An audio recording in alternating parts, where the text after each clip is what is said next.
Good evening, Dominica and the wider Caribbean. My name is Kenny Green, and I'm moderating this evening the Dominica Elections Watch, monitoring the election results coming from Dominica today, the 6th of December, 2022. With me tonight, I have a very distinguished panel. To my right, I have Dr. Gerard Jajak, and to my left, I have Mr. Sam Raphael.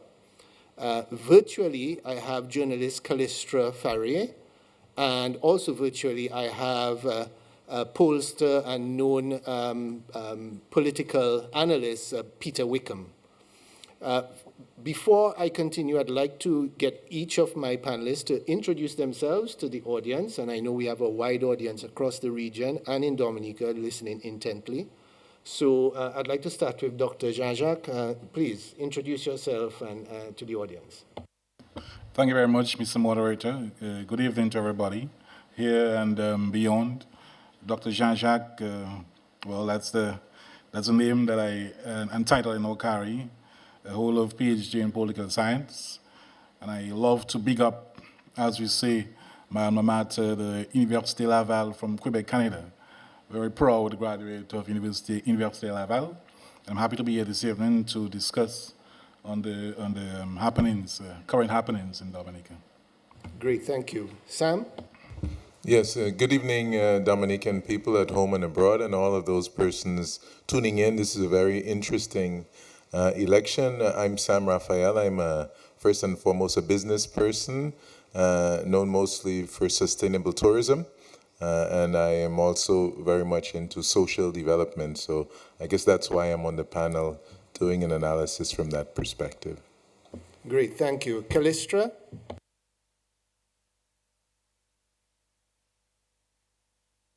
Sorry, Calistra, I think your volume is a bit low, if you can, or you're on mute. Oh, I was on mute. My apologies. Calistra Farrier, journalist, Grenada. I'm host of the program The Narrative. Looking forward to be part of the discussion this evening. Thank you. Peter? Hi, good afternoon, ladies, lady and gentlemen, and it's good to be with you and good to be with Dominica again for another election coverage. We've been this path quite a few times, and I'm happy to be part of this distinguished panel. I think we should have some good conversation tonight. The outcome is not likely to be in question. However, there's some interesting analyses and angles that we can take in terms of looking at the outcome. So thanks for the invitation and happy to be with you for the course of the evening. Great. So we've got a full raft of panelists here, and we've got a very interesting elections to discuss. You know, the first thing I'd like to ask everyone here, and you can individually deal with this, is indications that our turnouts are low. And we have some initial results, which I'll talk to very soon, but does this make the decision to have a snap election, does it change your perception if the turnouts are low? Not mine at all. The whole issue of snap election actually for me is a non-issue. Some person have sought to describe it as illegal, legitimate, then immoral. I think there's some other terms I might have. It's a non-issue for me. The illegal, the elections, snap or not, the turnout. I think for one, the turnout is what it is right now. We assume, as a matter of fact, that it is low. Because for one, many persons from the United Workers' Party, that is the main opposition party, have been asked to stay away, to boycott the polls. So you already have, logically, a large block of persons who would absent themselves from the vote. In addition to that, the vibes, the feeling on the ground, was among Labour rights members of the incumbent party was that, well, we have already won. We have 6 seats after nomination day. The opposition is largely staying away. Therefore, why turn out? So I do not see there's a connection between the timing of the election, the call for elections, and the turnout. I don't think there's a connection at all. Yeah, well, I tend to agree with Dr. Jean-Jacques' position. I would be very surprised if the turnout was high, mainly for the two factors that he mentioned. One, it's the assumption by the ruling party, since the others are boycotting, that they're going to win anyway. So why do I leave my home or leave my job and go vote? And I know we're going to win anyways. And on the other side, even though the message has been mixed at times, they were asked to stay away. So the UWP last election, I think the past three elections, got between the high 30s and low 40s in terms of national polling. So you can assume close to that is going to be out, and then certainly those people on the Labour side that have some level of apathy. So I'd be surprised if we have more than half of the numbers that we had the last election. So let me surprise you guys before I go to Peter and to Callistra. I've just gotten some preliminary results from Soufriere. Denise Charles, 1,245 votes, and 66 independent votes. I have to break it down. I'm not too sure how many independents are in that constituency, but if it's one, it is 66 votes for that person. What was the voting last election? The last election, that's a good question. The last election, the total? For the total was... So, sorry, can you just repeat the Soufriere numbers again for Labour? The Soufriere numbers are 1,245 to Denise Charles and 66 to the independent candidate. Yeah. 66.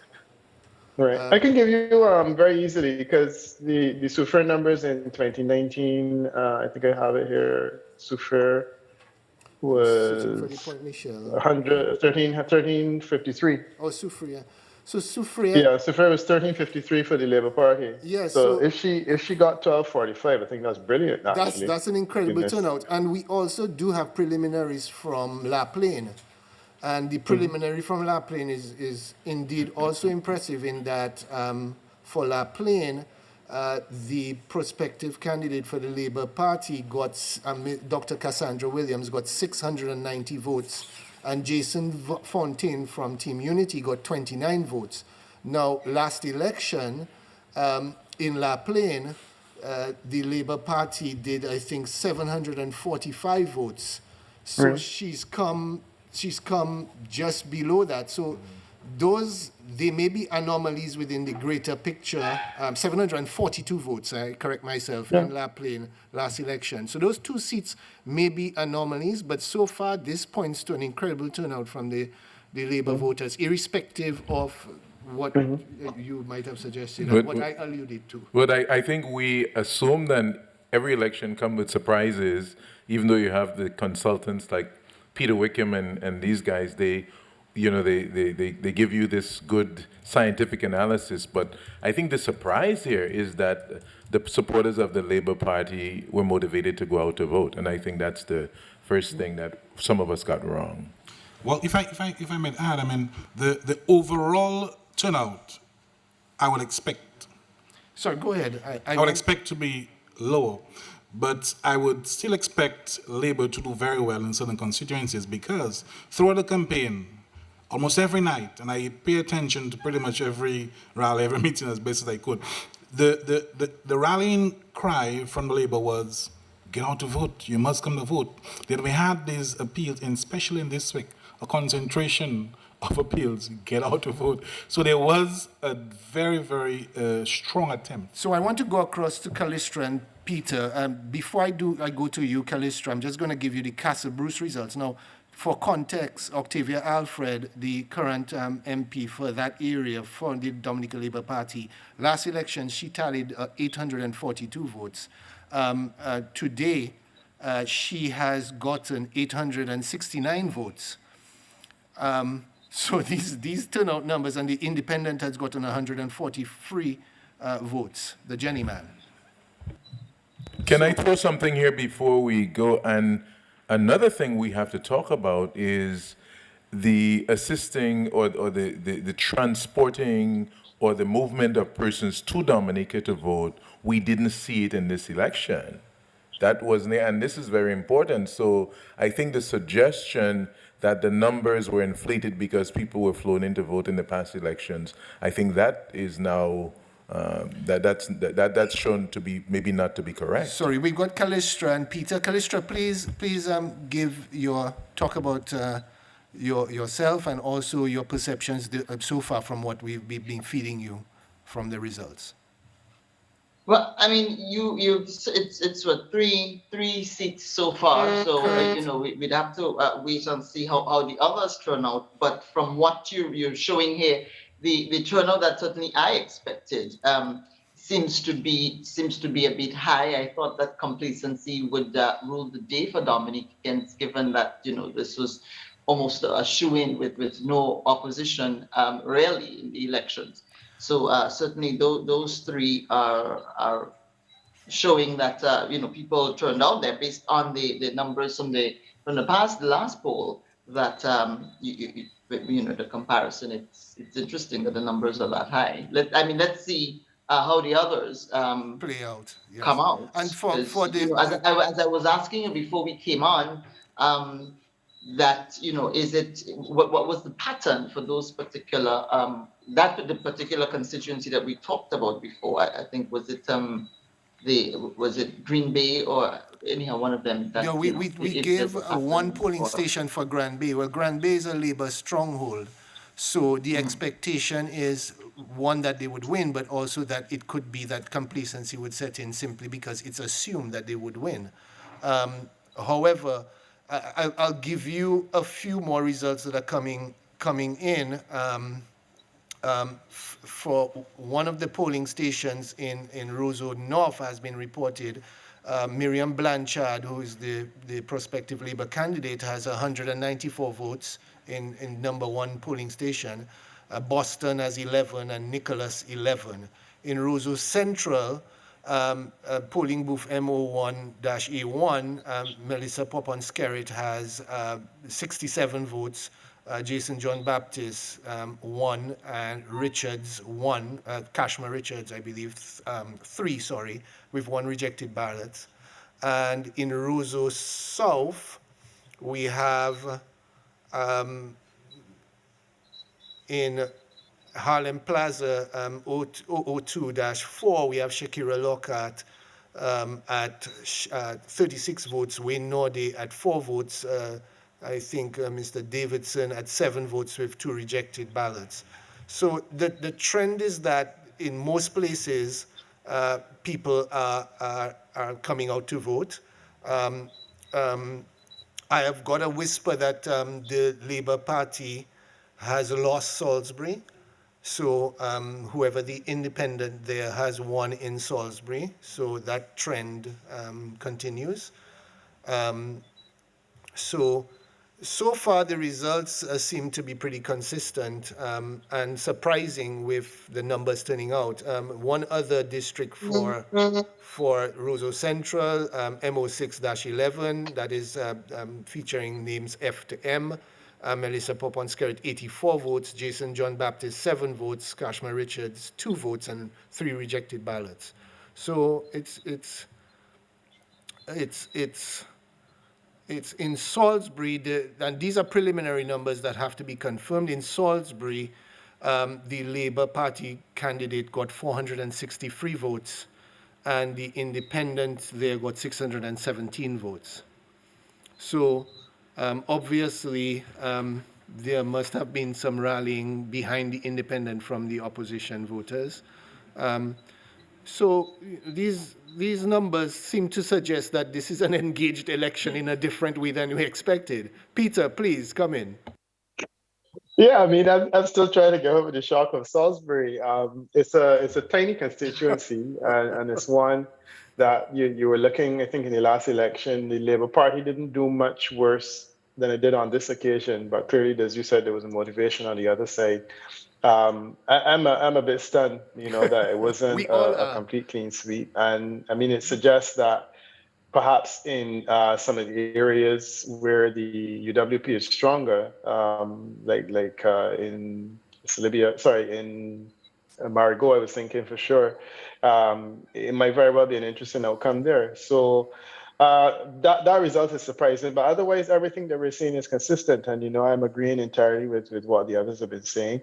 My expectation would have been that we were looking at something like a 40% turnout or less. I thought maybe even 20%. And I think the key point that you were making is the last election in Dominica. The voter turnout in the last election in Dominica was 53%. In a situation where historically the voter turnout is around 53%, one would expect that in an election that suffers a boycott, it would fall even lower. So it would be even lower than 53%. So the expectation is that it would be lower than was the case with the other two countries. Now, I was using as my indicators Jamaica in 1983, where there was a boycott, and also Trinidad and Tobago in 1971, where there was a boycott. In Trinidad and Tobago, the voter turnout was 33%.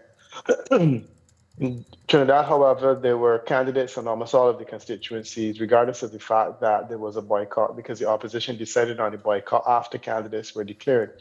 So essentially, they declared themselves as candidates and then told people not to vote for them because they weren't participating. Jamaica was more clear, where the People's National Party did not have any candidates at all, Yes. and they came up with something like a 43% turnout. Yeah. It would appear as though, and in those places, certainly in Jamaica, the voter turnout in the election before was higher. So it appears as though you guys are doing reasonably well in terms of voter turnout, and the fact that the Dominica Labour Party actually lost a constituency is compelling evidence that Dominicans were engaged with this election, and I think that we can begin to ask questions about whether or not the boycott was wise, because clearly there would have been a mood in some instances that would have given the UWP at least back the strength they had originally. And that was fairly compelling evidence. But I mean, it's too early to say that yet. But certainly for now, what's clear to me is that you're seeing a level of engagement, and then in the other constituencies that have been declared, we're seeing that the Labour Party seems to have been able to bring out effectively all of its votes. Even in the one that it lost, they still seem to have been able to bring out a significant share, probably about 80% of the persons who voted in the last election were voting in this election. Now, if you're going to argue that the Labour Party can only be responsible for Labour Party votes, I think that's pretty impressive that in an election where people are saying to your supporters not to come, that they can still bring out about 80% of their votes, and that's quite good. So before you jump in, Sam, we got another result, or interim result. The Grand Fork constituency, Greta Roberts, 571 votes, and independent 174 votes. And in 2019, Greta Roberts' results was 601 votes. So the fall off is not high, is not big. It's a 95% turnout versus the 2019 results. And let me repeat that again. The Grand Fork constituency, Greta Roberts, 571 votes, and the independent, 174 votes. My apologies, guys, if I don't name the independent, but I don't have the names right in front of me right now, but you can tag them, the data next to them. So that is preliminary final for Grand Fork. Going back to the Salisbury results, this I think is great relief for supporters of the opposition. I mean, initially the whole mantra, it was very emotional. No elections, no reform, no reform, no election. But in the waning days, you got to feel the sense of unease among persons that support the opposition, that they will not even be at the table in Parliament to debate the very reform package that they were demanding and what's going to happen. And so I think this brings relief for a large segment of Dominicans. And even though it's not winning the government, which they certainly didn't expect, I think the victory in Salisbury is indeed to knight the opposition. I think supporters are going to get a good night's sleep, because for them this is important. But I think it will force people to ask the question, what if they had contested? What if they had really gone out and contested? Maybe they could have really picked up some seats and given their new leader really a good platform to launch from. So I think there will be a lot of questioning. So I have a question that follows on for that from the panel. There is a paper that I have found, Threatened but Participate, Why Election Boycotts Are a Bad Idea, by Matthew Franco. who is a foreign policy expert from Brookings. And it suggested that even when turnout is low, as was in Mali in 1997 and Jamaica in 83, that boycotts rarely ever work in the way oppositions intend and in fact can damage their cause for a long time. Do you think that this will be the case, that will be a result from these elections, that it will damage the cause of the opposition? Sam, Kenny. Okay, sorry, just one more interruption on results. Everyone's listening. Roseau South, this is with 2 polling stations to go. The Labour candidate, Shakira Lockhart, has 1,509 votes. To the independent, 324 votes. I assume the 324 would be an amalgamation of Wayne Nordy and the other independent, but we'll break it down. We'll break it down later. But so far, with 2 polling stations to call, 1,509 votes for Shakira Lockhart. Okay, thank you, Kenny. You asked essentially whether the boycott is by the United Workers' Party is in its interest. But also, I want to take that question, but I can't wait to piggyback on a conversation that was started by Peter and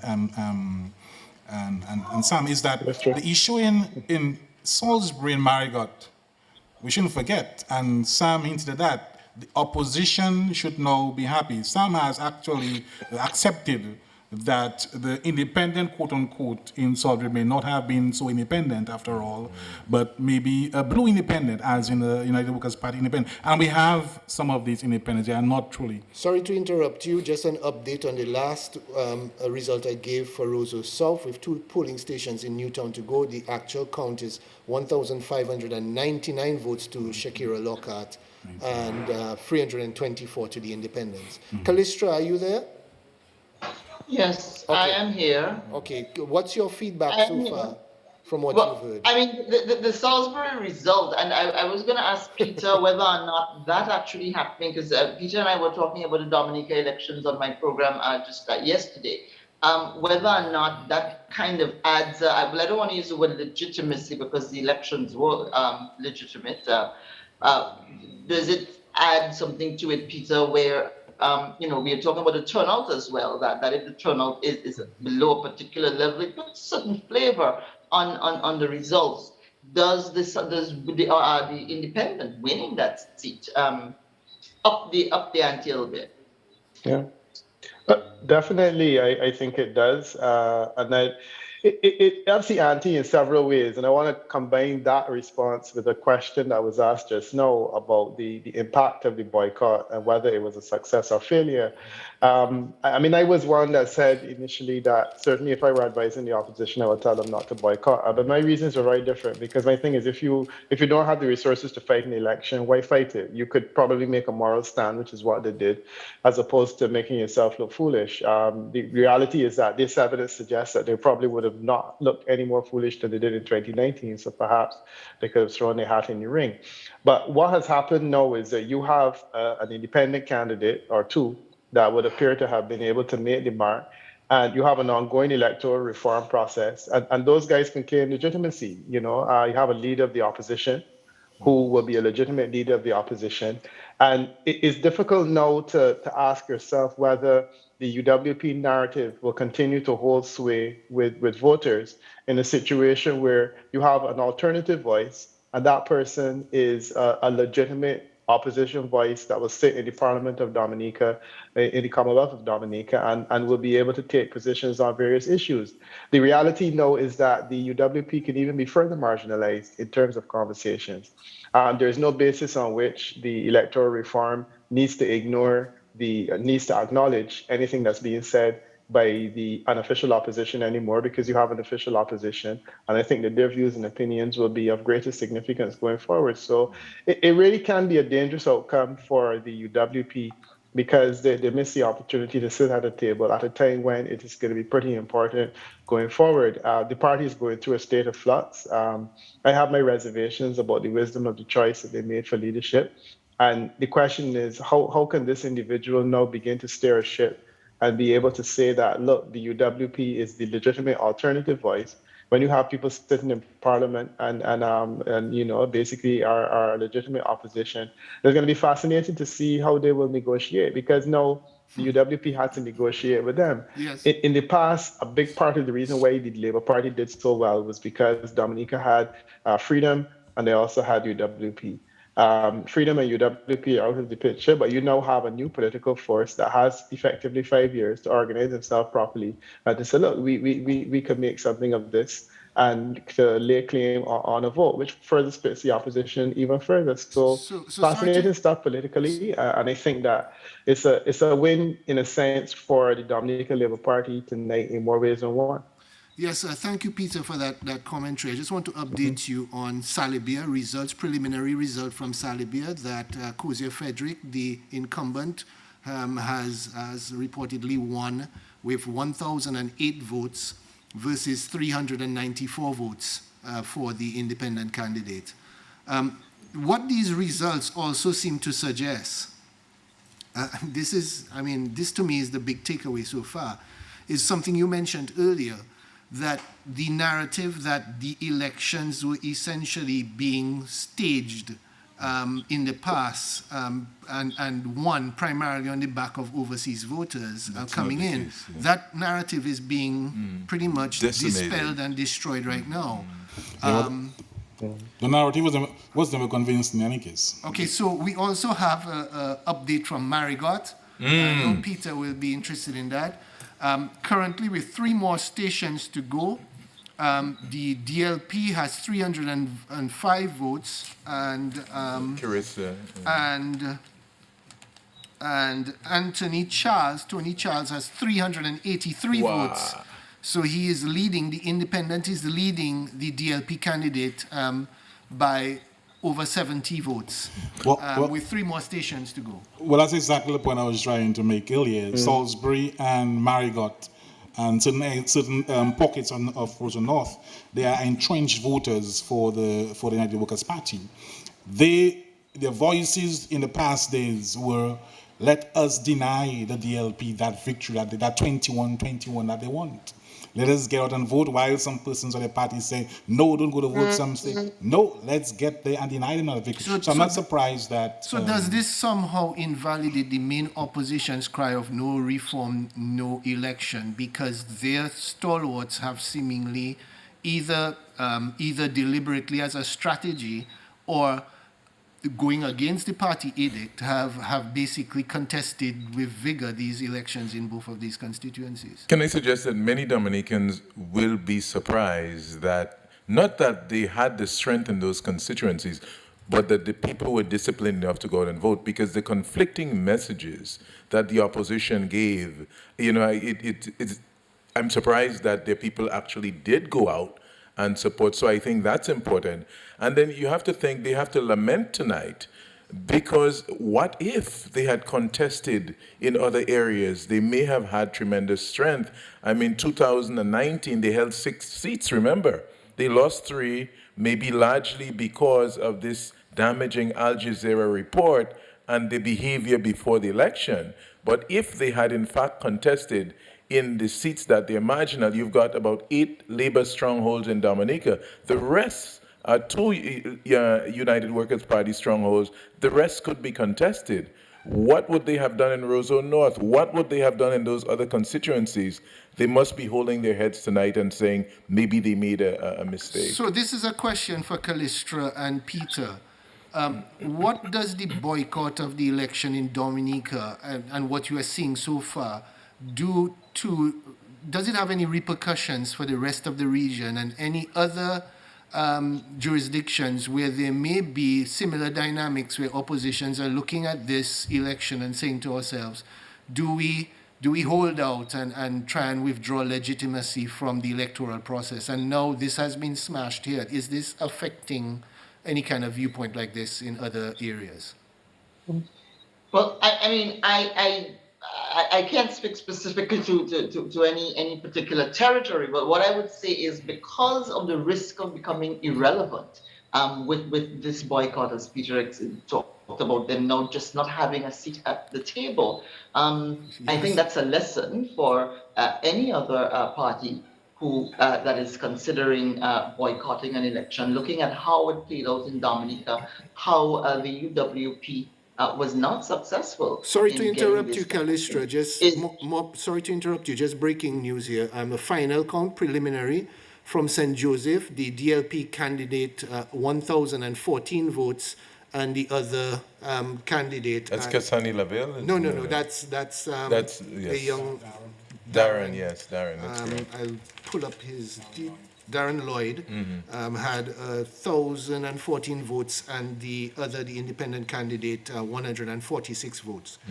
Well, they say other. I know Dr. Pascal pulled out, so that would be between Tiani Bihanzin.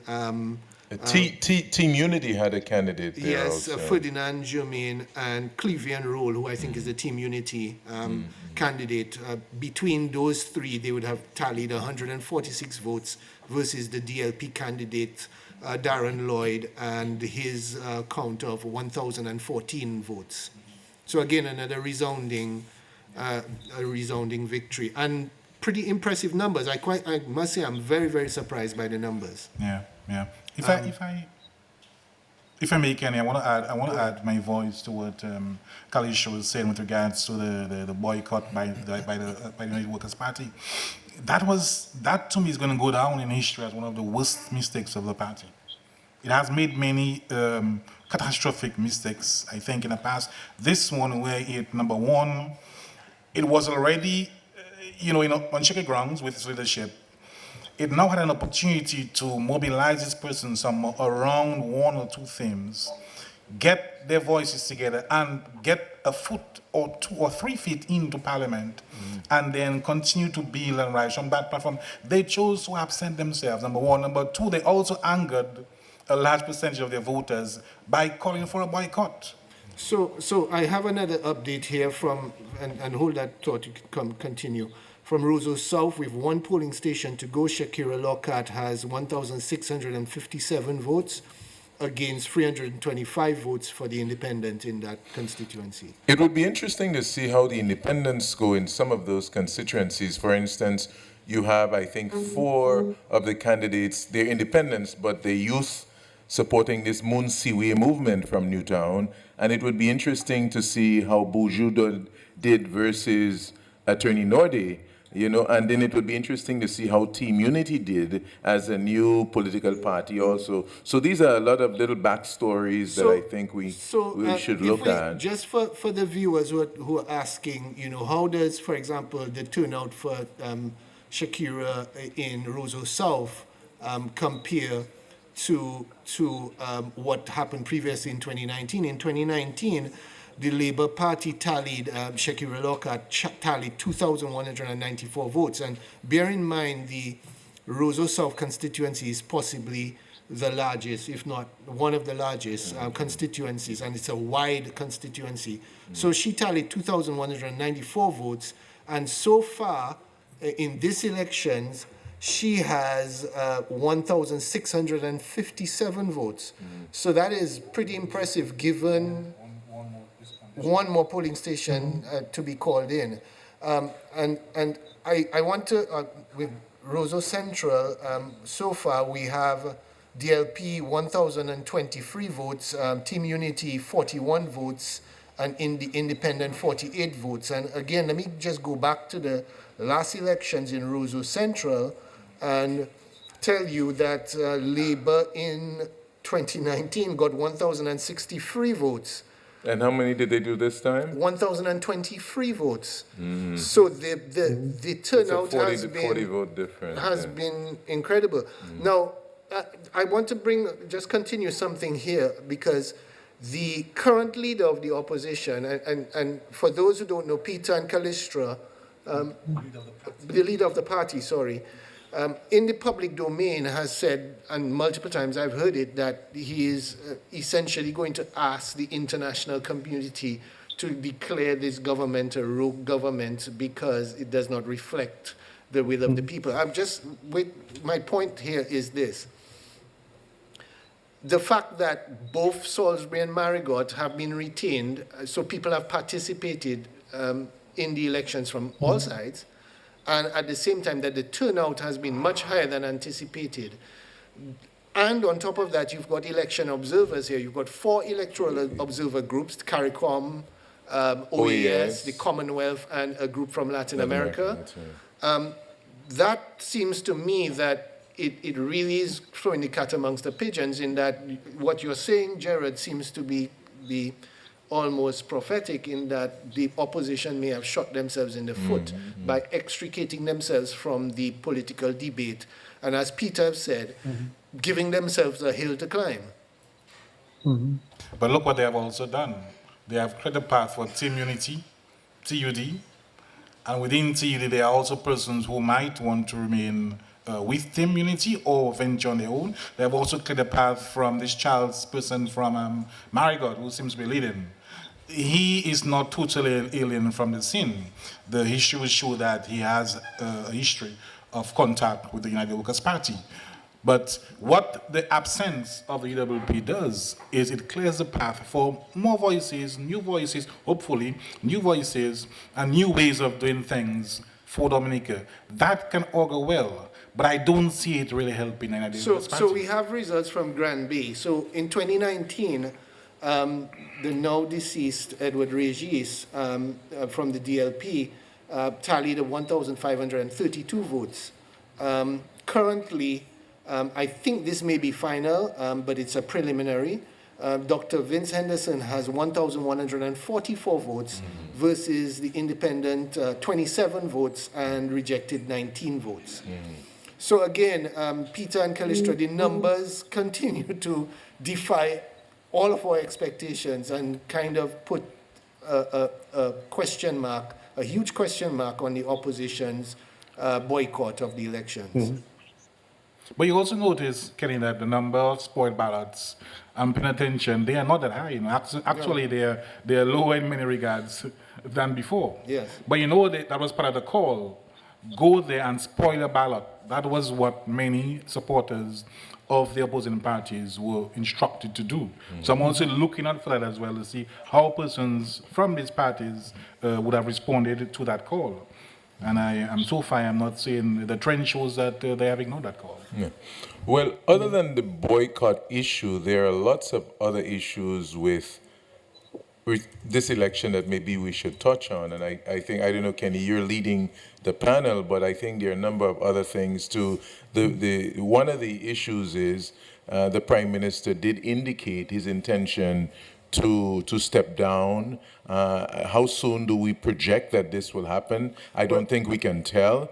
And when that happens, who will be stepping in the shoes and so on? These are issues, I think, that are on the minds of the Dominican Well, the Prime people. Minister, actually, to be fair, the Prime Minister indicated on multiple occasions that April 2024 will be his departure date. And he was very emotional recently in essentially declaring that this was his final elections as a parliamentarian. Correct. So these indications, and I was going to come to this question to everyone here, is,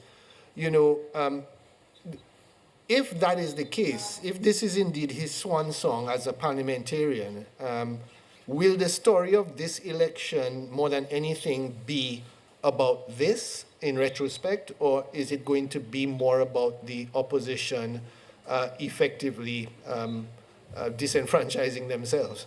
And then maybe Peter Wickham would probably. I don't know. I'm sorry. Yeah.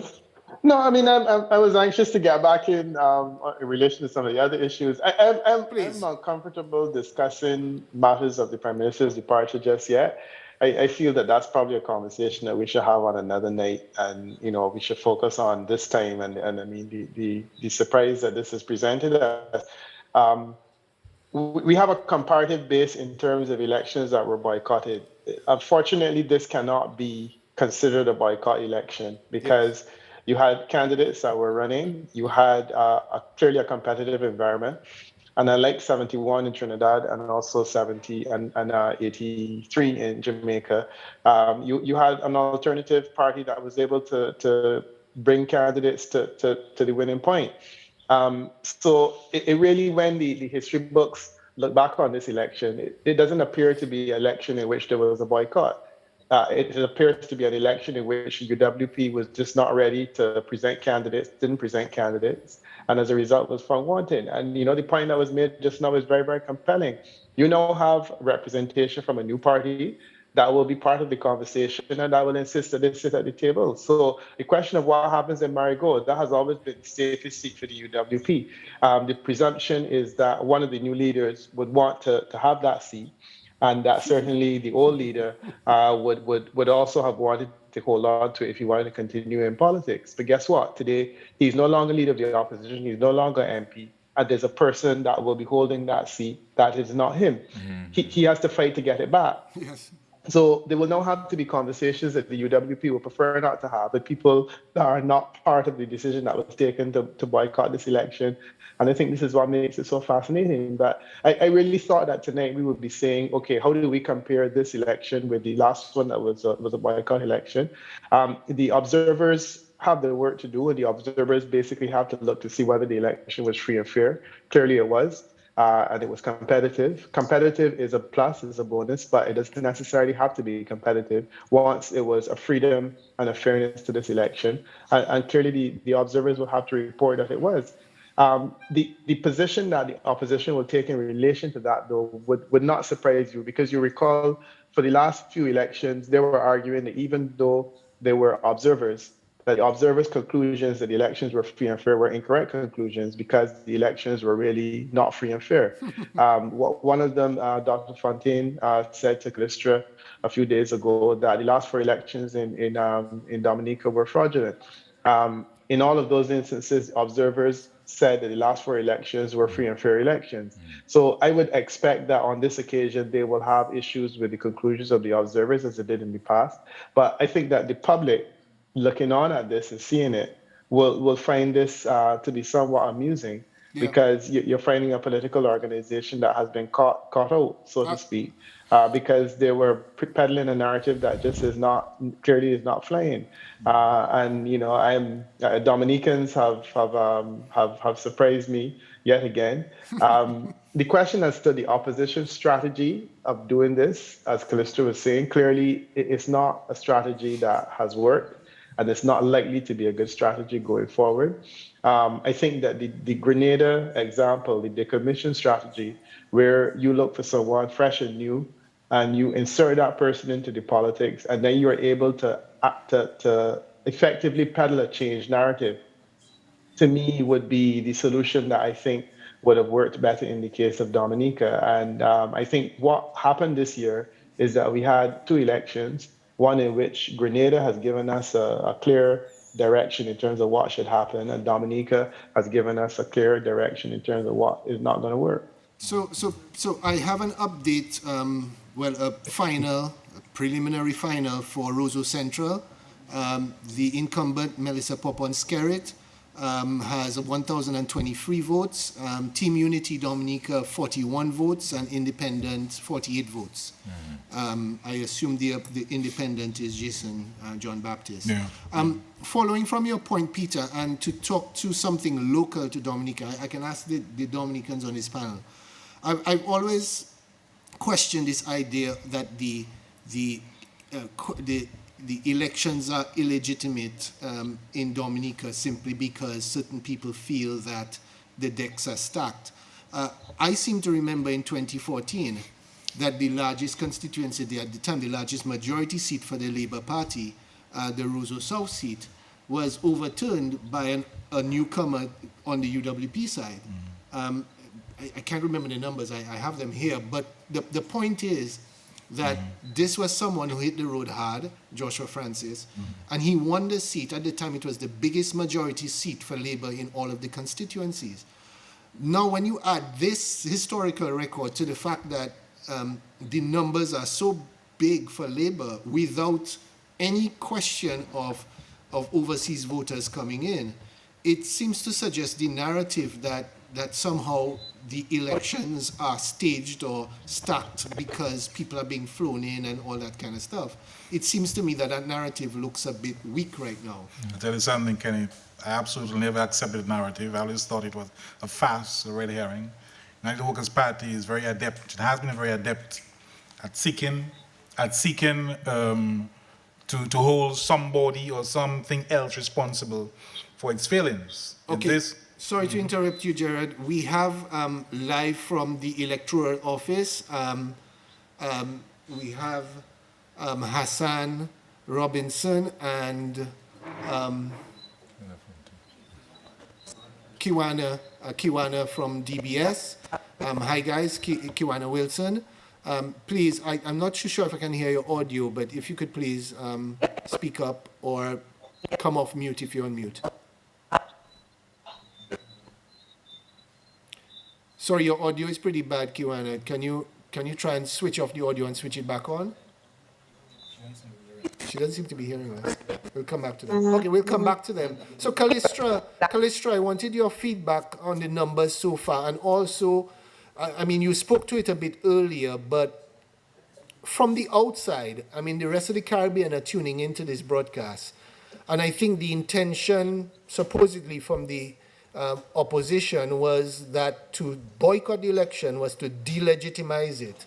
How do you feel now, given what you're seeing going on? What is your view as a journalist in Grenada, who, by the way, I have to commend you, you've been kind of on top of the Dominica elections and politics in Dominica for some time now?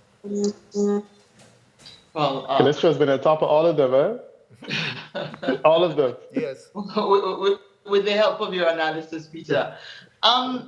You know, from the outside looking in, it's for me personally, it just did not seem like it was making sense. The decisions did not seem to be being made by a political party because of the reasons that were being advanced. The boycotting the election was not going to take away its legitimacy. The Prime Minister, incumbent Prime Minister, obviously did not breach any of your constitutional provisions in calling the snap election. And they did not seem to care about the irrelevance that they were courting by staying out of the elections. And now you're saying that they helped the independents and the opposition, the other opposition, to participate in the elections, which just does not seem to make a lot of sense. You basically handed the prize and the seat at the table to someone else, and you being the main and largest opposition party. You know, people looking out, the reaction that I got from people, let me tell you about that now, was people were amused by the UWP position. And I think that people understood very well what was happening.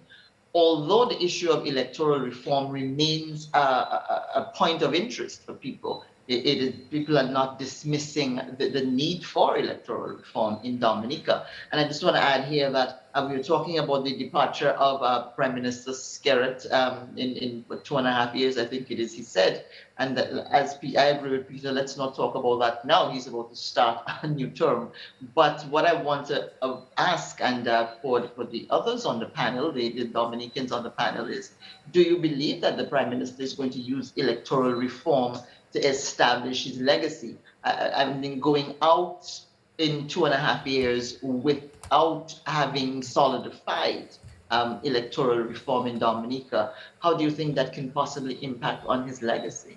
You want to go ahead? I would be very surprised if the Prime Minister doesn't seize this moment. I mean, I think he has nothing to lose and everything to gain, and Dominica and the Labour Party and everyone to continue this process and to conclude it if he's indeed going to depart on that date. It also, you know, the opposition party, we talked about their loss in that, you know, they don't really have a seat at the table, at least known now, and so on. But it may be the best thing that happened to them, because a lot of people in the opposition party itself and in the general opposition were not happy with the direction of the old opposition. And this is an opportunity for them to basically start from scratch and to go forward, and it forced their hands in a good direction. They can see by the winners, that there's a way in which they can, the Labour Party and Roosevelt Skerrit is not invincible. You just have to get out there and convince people and start a new conversation.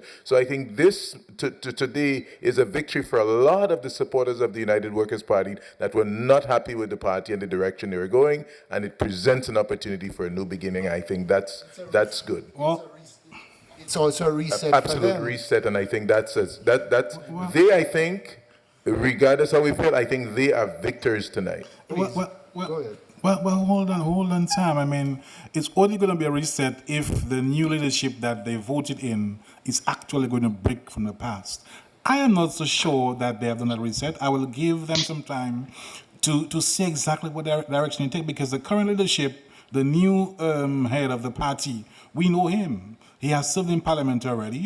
We know what he delivers. We know his style. We know he doesn't have the temperament to be a national leader. We know he doesn't have the national appeal. We know he's thin-skinned. I don't know that for sure. I don't know that. I know that because I have been paying attention to him. So Gerard, just hold on 1 second, Dr. Jajak. Kalistra asked a pointed question about do we think the electoral reform is still going to be on the agenda for the PM? I want to just answer that in one particular way. There are two separate issues here. The Dominica Labour Party do not associate the integrity of the elections with the modernizing of the electoral processes and systems that constitute reform. The United Workers' Party believes that if the system is modernized, they will win. This election so far seems to be smashing that on the head already. So in that case, not participating has actually left them open to ridicule, so to speak, for that viewpoint. The systems in Dominica, we believe, work, but has to be updated, okay? And the two are mutually exclusive. I mean, that's just the point. When you if you look statistically at the numbers, yes, the voting list needs to be cleaned, but the percentage of people voting in every election cycle, give or take new registrations, remains the same. No dead people are walking dead to the polling stations, as part of a fraud process. And this election is actually debunking that. So it's harmful to the narrative that the UWP are presenting. And in fact, had they participated, they could have probably kept that argument up. But they can't, because... I will agree that the Labour Party is not going to move away from electoral reform. As a matter of fact, they're on record. The party is on record in the last years as having moved towards electoral reform, not in the large scale that the opposition party was asking for, but there have been efforts towards a national identification card. There have been some funds spent by the government to facilitate reforms by the Electoral Commission. In addition to that, the bills were taken to Parliament. There was a debate that had started, and then there was a riot outside because the opposition party opposed. There was injunction. So the party has already been doing stuff, and I believe the party would continue, especially right now. A lot is at stake with the electoral reform. Well, you jumped one of my questions, but I want to ask the Peter and Kalistra one after the other. I mean, does this election affect the psyche of how other Caribbean jurisdictions see the electoral process? And I'll explain myself. I mean, Barbados had a snap election, and further afield, Canada had one, a year ago. And none of these elections were deemed as constitutionally wrong. But does it put under the microscope, in many ways, the lack of knowledge of so many citizens have of the Constitution and the powers vested in the prime ministers under the current first-past-the-post system that's prevalent in the Caribbean? Is there responsibility for the governments to make people more aware of the civics, the Constitution? Because it seems that Caribbean people are more tuned into how the U.S. system of government works, by following Fox and CNN and overseas elections, than what holds locally in our elections regionally. Because as you know, Peter, as you know, Kalistra, all of our prime ministers can call elections at their whim on the basis of their prerogative. And I've heard the adage that the prime minister put forward that he does not know of any jurisdiction where there's an obligation of the Prime Minister to pick up the phone and call the opposition and say, hey guys, are you ready? I want to call an elections. Are you guys ready? So that I can, make it a fair and balanced playing field. So guys, tell me what you think, if that's something that you see that we need further education. If he could pick up the phone and call, he certainly wasn't going to be calling them this.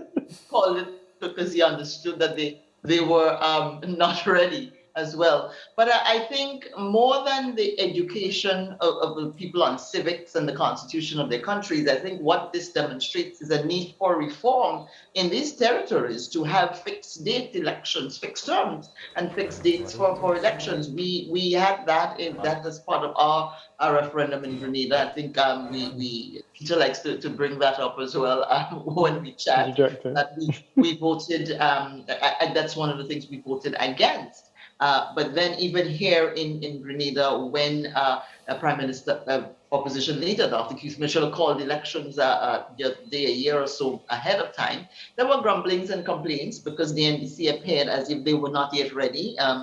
They soon turned that around, but there were complaints about him, calling it when the party seemed to still be in pieces. And you hear the same complaint in Dominica now that it's not legitimate and rogue elections and all of that. But what it does is, but people understood, and people I've spoken to understand that the elections were not, there was no breach in calling an early election. And the fact is that he could have called it 6 months after that mandate in 2019. But so yes, of course, people need to be educated more on these things. However, the real need what that points out is that we need reform. Particularly on the fixed date thing. No, I support the call for reform. I am a known supporter of fixed term for the Prime Minister, fixed date for the elections, and term limits for Prime Minister. Those are two things that I support. But my point is always made that even as I support them, I acknowledge the fact that until it's in the Constitution, there's nothing that we can do about it. We have to live with our system. We have to embrace it. And I also point to the Grenada situation where a majority of people in the public of Grenada, Carriacou, and Petit Martinique rejected both of those ideas. So clearly, my views are not necessarily the views of people in the majority. I don't know what Dominicans think of those things. It isn't so much a lack of understanding and education. I think there's a lot of mischievousness on part of various people who are in the public domain and reporting. Look, I heard colleagues of mine at the University of the West Indies, or former colleagues, because I don't work there anymore, suggesting that there was something inappropriate about the Prime Minister calling the election when everyone knows that he has the right to call the election early. You are giving people the opportunity to vote more frequently than 5 years, when the Constitution limits your calling an election outside of 5 years. So you're saying you're going to vote in 3. It was done in Barbados, it was done in Grenada, it was done in Trinidad and Tobago, it was done in Jamaica years ago. So many times you've had snap elections called. But we understand that this is a prerogative of the Prime Minister. How then can there even be a conversation about people suggesting that it was vindictive and it was wicked because he did not pick up the phone and call the opposition? He knew the opposition was vulnerable and he called the election. And my question is, what is the responsibility of the Prime Minister? He has a responsibility to Dominica. He has a responsibility to Dominica Labour Party. And if he believes that the DLP is the best thing for Dominica, then he needs to call the election at a point in time when he believes the DLP will prevail. And the fact is that the decision clearly strategically was a good one because it has put the Dominica Labour Party on a good footing for 5 years.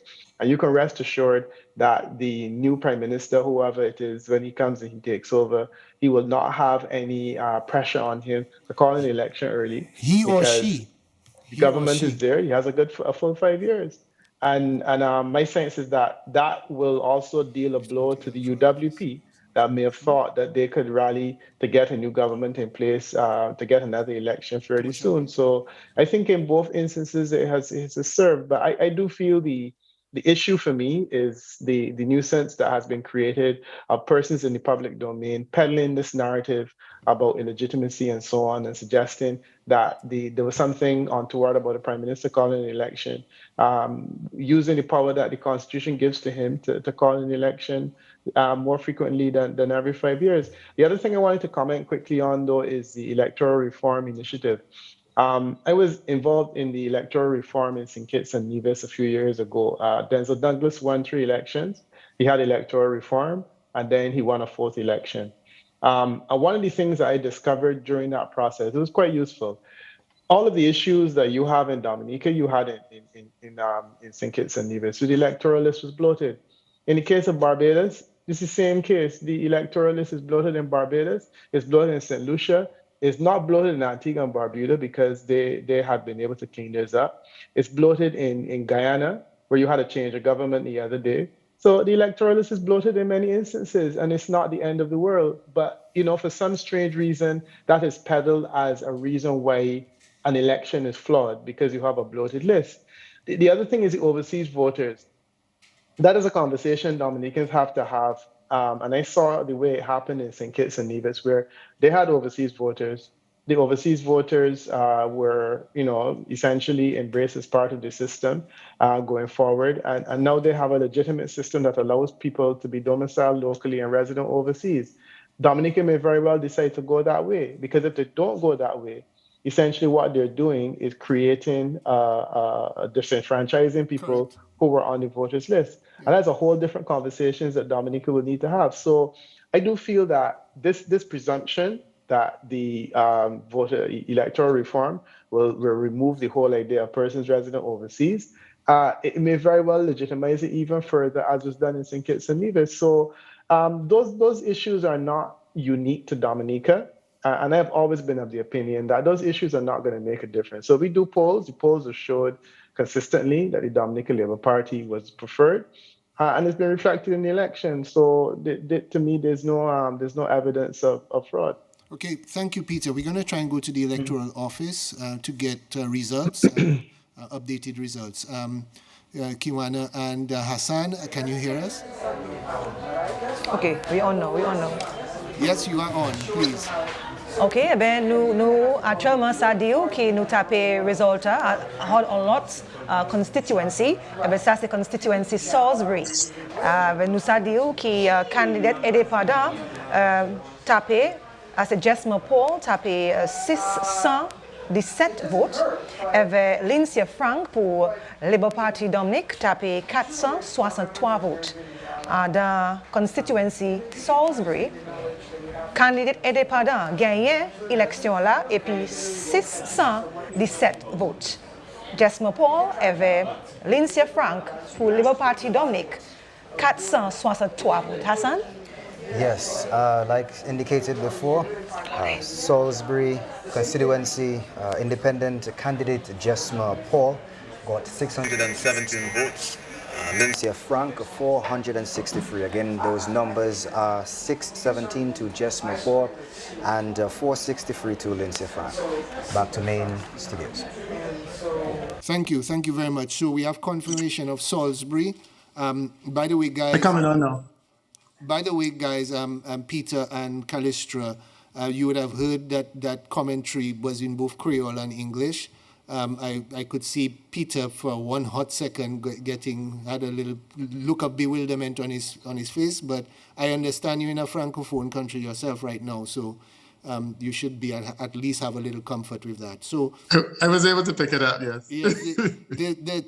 The independent candidate in Salisbury, Jesma Paul, got 617 votes, and the DLP got 463 votes. Now, I'm going to look right now at the previous 2019 votes in Salisbury, and the Salisbury votes in 2019, Hector John got 866 votes versus 617 votes for Jesma Paul. And the DLP in 2019 got 534 votes from Nichols Esprit. In this case, they've gotten 463 votes. So it looks clear to us here that obviously UWP voters jumped on the bandwagon of Jesma Paul as an independent, and whether it was silently calculated behind the scenes or a disregard of the call to ignore the elections, it has validated the stance of having an election. It also seems that the Labour voters didn't turn out this time around to vote. because fewer of them registered for Lindsay Frank. It may have been complacency. Maybe they were rope-a-doped by the thought that the opposition or the independent candidate would not have gotten as much votes. And some of these are new candidates, and let's not discount the impact of the candidate as it relates to the turnout. Because in some situations, you find, as we saw in Dr. Williams in La Plaine, the people were motivated to go and vote for her. In some constituencies where we saw a sharper drop by the Labour candidate, they still won. They were not that strong in the constituency. So that's also a factor, and it's not just, I think, the overall attrition because of this situation. Just checking with the Electoral Office. Have you got any updates? Kiwana, Hassan, have you guys got any updates? Have you got any updates from the Electoral Office?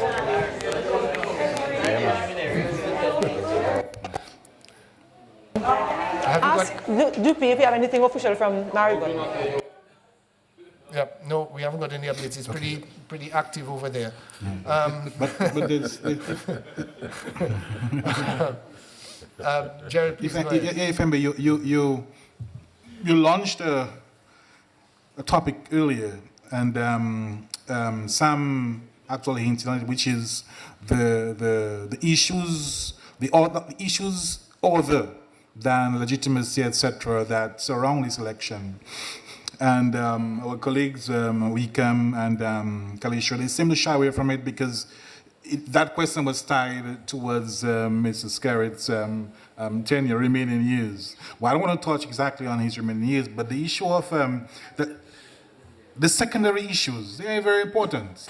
Because one, of course, is the boycott. What could that mean for the United Workers' Party? We have to remember also there's the question of how does the Labour Party in government, we're assuming that they're going to form a government, how does this young team manage the portfolio that the Prime Minister has been detailing in the past few weeks? He is a leader who is, let's say, in his heyday, ready to retire, but he now has a very young, mostly young, mostly green, inexperienced team that has to deliver. So it is also going to be shaky grounds for the Labour Party. And I'm not sure the Labourites themselves are aware of that. Shaky grounds for workers, shaky grounds for TUD for sure, and all the independents who are coming in, but also for the Labour Party. And considering the fact that the Labour Party, statistically, should have plummeted in the last, in the last 2019. So sorry, we have got an update from Marigot, a preliminary final that's ahead of the Electoral Office themselves. But the numbers are for the Labour candidate, Dr. Gregory Revere. He has 384 votes. And for the independent, 493 votes. So again, we're seeing the trend continuing that opposition strongholds, independent or not, are holding clear of the Dominica Labour Party.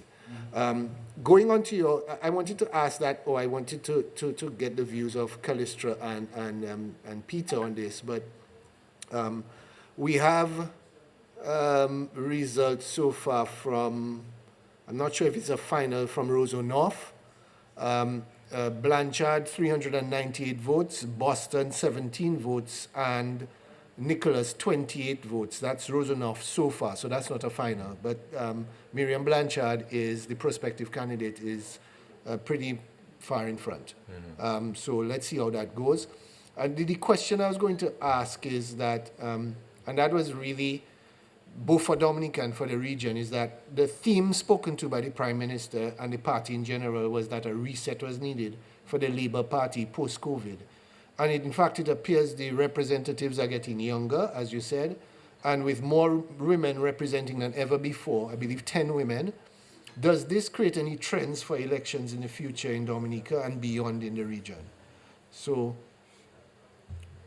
are we going to look at candidates, and bear in mind when this Prime Minister became the Prime Minister, he was the youngest in the world, he was 31 years old. But if you look at the overall age, the age is dropping and the representation is getting more female. Are we trending towards the Labour Party actually resetting towards the demographic quicker than the actual opposition does, which usually is not the case. Usually the opposition is the hungrier one, more willing to change. Yeah, I think what Labour has done in 2014 thereabout, but 2019, sorry, what the leader has done, I thought was very strategic. So I'm not too sure whether it is a trend, but I know it appears to me, from a Labour point of view, that it appears that it was a short strategy to begin to bring in new blood, because essentially, if an organization doesn't renew its energy, it's going to fail. And Labour has been in power for some years. The people are getting tired of the same tone, the same voice, maybe different message, but the same faces, etc., the same dancing style, etc. So you bring in a fresh new team. It was strategically very important. Labour saw that. They started it in 2019. I thought when it started it was a little risky. They have continued it now. Workers ought to have done that. They did not do that. But that's another story. Well, I think you have two things. One is, not too long ago, being elected to parliament didn't automatically make you a minister. Yeah. And I think now we have some younger people, maybe without that much experience, and it would be interesting to see what the Prime Minister does in terms of the naming of the cabinet. Because maybe there are some, right now, it's a time of an ambitious program, and maybe the Prime Minister may look outside. He's got some good representatives that won their seats and that can do work in the constituencies, but like his wife Melissa did, she didn't hold a portfolio as a minister. There may be a few others that don't, and there may be some persons outside that are appointed senators and they're given some portfolios. So it'll be an interesting thing. It's a time for reset. You know, it's an interesting, it'll be an interesting thing. I believe we've been updated that Alex Bruno has joined us from Team Unity. Alex, can you hear us? Please unmute, Alex. Yes, I'm here. I can hear you. Great. Welcome to this panel discussion on elections in Dominica, live. Are you hearing us clearly?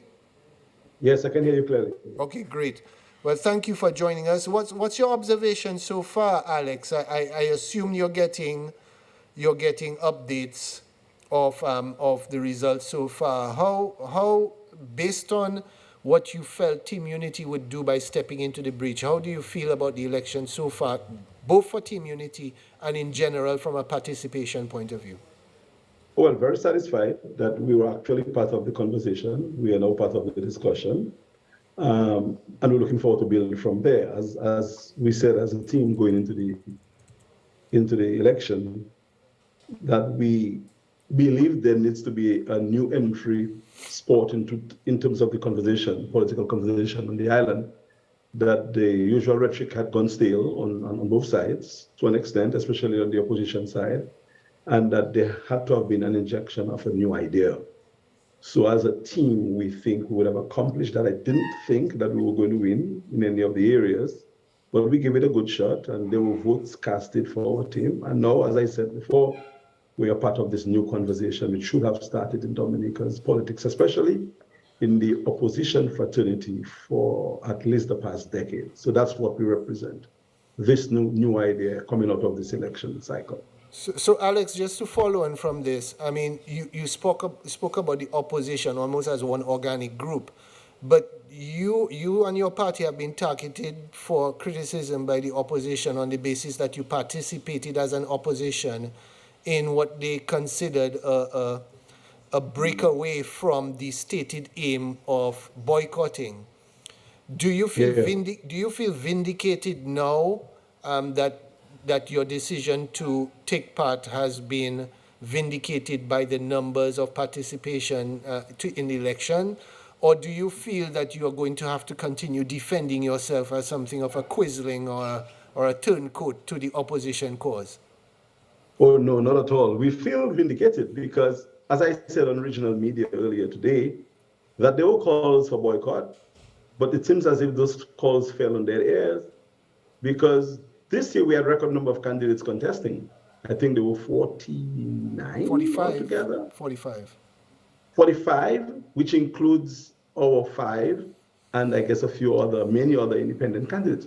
So it appears to me that either the call for boycott was not heeded or it was not sold properly to us. I certainly did not feel the need to boycott because the reasons given for the boycott did not measure up to that.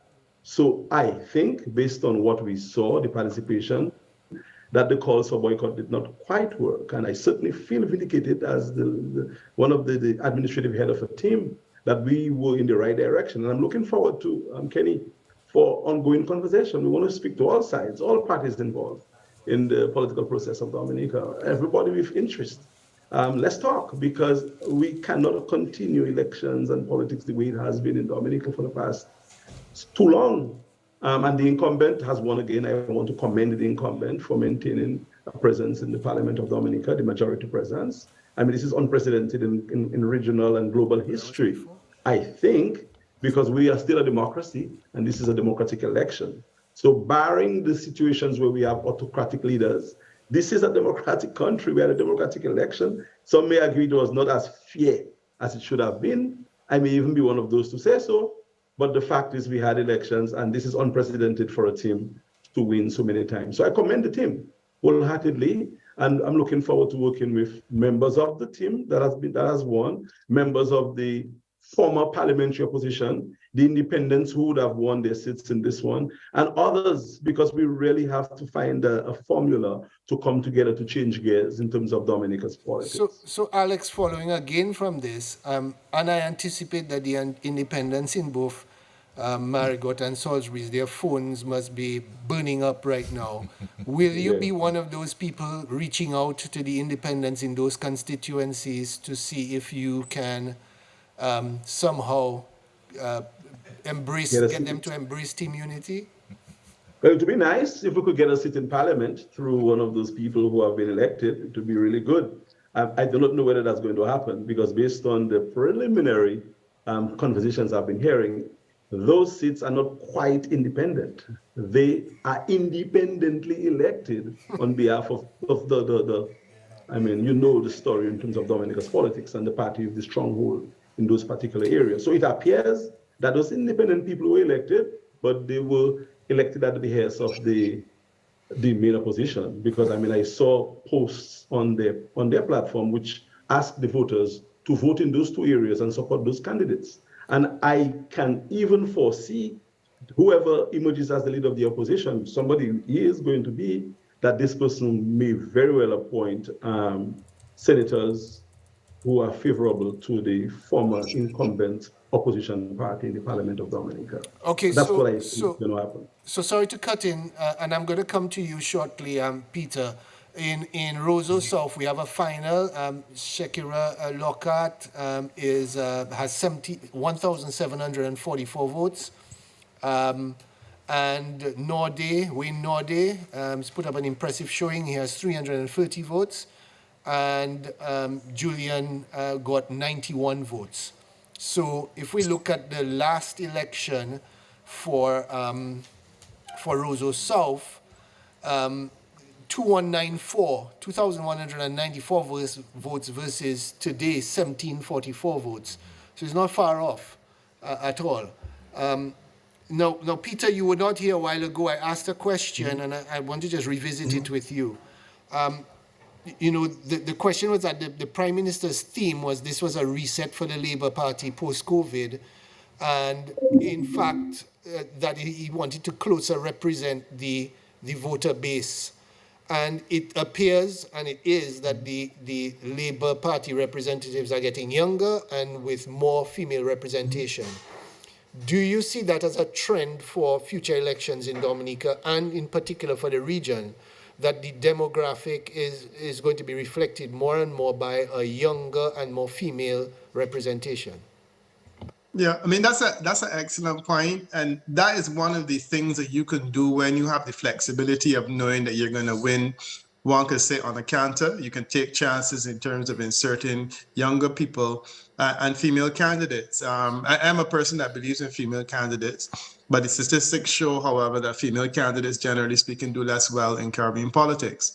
The reality is that they're needed, notwithstanding. And what happened in the case of Grenada, for example, where you had a situation where the party was winning and winning comfortably, was that Dr. Mitchell increased the number of female candidates to the point where Grenada became the envy of the Caribbean because they had so many female candidates. Clearly, Prime Minister Skerrit is doing that too, and I think that's good on him that he can take those kinds of opportunities to increase the lower the demographic in terms of age, and increase the number of women. And in the case of Barbados, it's the same thing. We have a female prime minister, but we also have the largest number of women in parliament. And again, because the prime minister knew that she had the flexibility to not only make women senators and ministers, but give them seats that were winnable and overall increase the representation and the gender balance in our parliament. So I think it's brilliant, and I think it is easily reflective of what a lot of people in the region would like to be able to do. The reality, however, if you look at competitive races like St. Kitts and Nevis, they're doing less well in terms of females. And I think the challenge is really that they've had some close calls in which the female candidates and the history of female candidacy in the Caribbean, it would have been risky to put women in too large numbers because you only have 8 seats. And the fact is, if you're going to be scrambling and fighting to win them, you want people that are likely to win. Now, don't get me wrong. I'm not suggesting I have a problem with female candidates. I'm saying that the data and the statistics have shown that women tend to do less well than men. So until we can change that conversation and get to a point where they're competing favorably, you have to give women a leg up in terms of essentially balancing and leveling the playing field. And I think that Prime Minister Skerrit was able to do that. And it will take the luxury of knowing that you're going to win to say, let's see if we can balance the playing field, and let's see if we can bring women in those kinds of instances. Okay, I have but yes, there definitely is a trend. Thank you, Peter. We will be joining the Electoral Office in a while, and as well, the Prime Minister will be joining us on this panel in a few minutes. So that should be interesting. I just wanted to say very quickly, though, and Alex, it's good to have you on the program and to hear your voice in relation to these matters. The question of opposition leadership, that's now going to be a fascinating theme. And I was anxious to hear from Alex in terms of, does this change the conversation now in terms of who is the legitimate opposition in Dominica? Does this give the alternative parties an opportunity to present that? Who do you think the opposition leader will be in this conversation? Yeah, that's a good question. That's going to be a very, very good question. Kiwana and Hassan, can you hear us at the Electoral Office? Please, can you give us an update on results? Yes, nous savons que nous avons des résultats qui est officiel pour constituency Guatas, Portsmouth. Fenella Wenham gagné à constituency Guatas et puis 916 votes. Avec Magdalene Vidal indépendant, 114 votes. Encore, Fenella Wenham gagné à constituency Guatas et puis 916 votes. Avec Magdalene Vidal indépendant, 114 votes.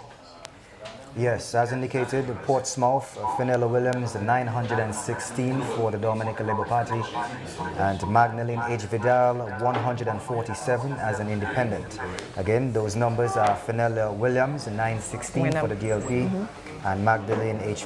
Vidal, 114 as an independent. Okay, thank you. So to give context, in 2019, Ian Douglas, the former representative for Portsmouth, got 1,253 votes. So again, Fenella Wenham has gotten pretty much around 80% of the votes of the Labour Party. And interestingly, the United Workers' Party in that election tallied 369 votes, and the representative running as independent it got 147 votes. So it seems to me that either there was a underlying strategy to say one thing on one hand and do another, or they were disregarded by people who are now going to become, at least in Salisbury and Marigot, going to become hot items. By the way, one other thing, I'm hearing that, and Kiwana and Hassan, I don't know if you can update, but I'm hearing that Roseau North has been called. for Miriam Blanchard. I'm also hearing, I have an update from Maho, Kasani Laville, 2016 votes. Dunstan Peters, Maggie Dunstan Peters, 82 votes, rejected 83, and spoiled 6. So in context, in 2019, in Maho, we had the former MP Rayburn Blackmore had 2,191 votes. And how many did Kasani get? 2016 votes. Wow. So this is very, very close. Again, Kenny, here is a candidate that's immensely popular. Huh? Yes, he is. Kasani he's telegenic. He's seen as very bright and a candidate of the future. Charismatic. So you're not surprised that he got almost the same as his predecessor, whereas in some of the other constituencies, the Labour Party candidates prevailed, but maybe they weren't as popular as someone with the caliber of Kasani. I must say, I thought there would have been more voter apathy. But it seems that the polling in terms of the amount of Labourites who went out to vote has been extremely strong, given the kind of rope-a-dope that there's no one competing against them, though there is. So Peter, Alex, a question to both of you, which is in terms of the future of politics, in terms of political parties envisaging either civil unrest or boycott as an ongoing strategy. It seems to me that this does not work.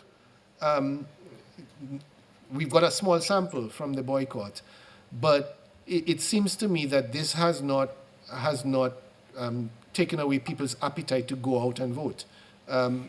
Is this something you see that is going to be put aside and people are going to try more and more to engage the voters directly rather than trying to get them angry?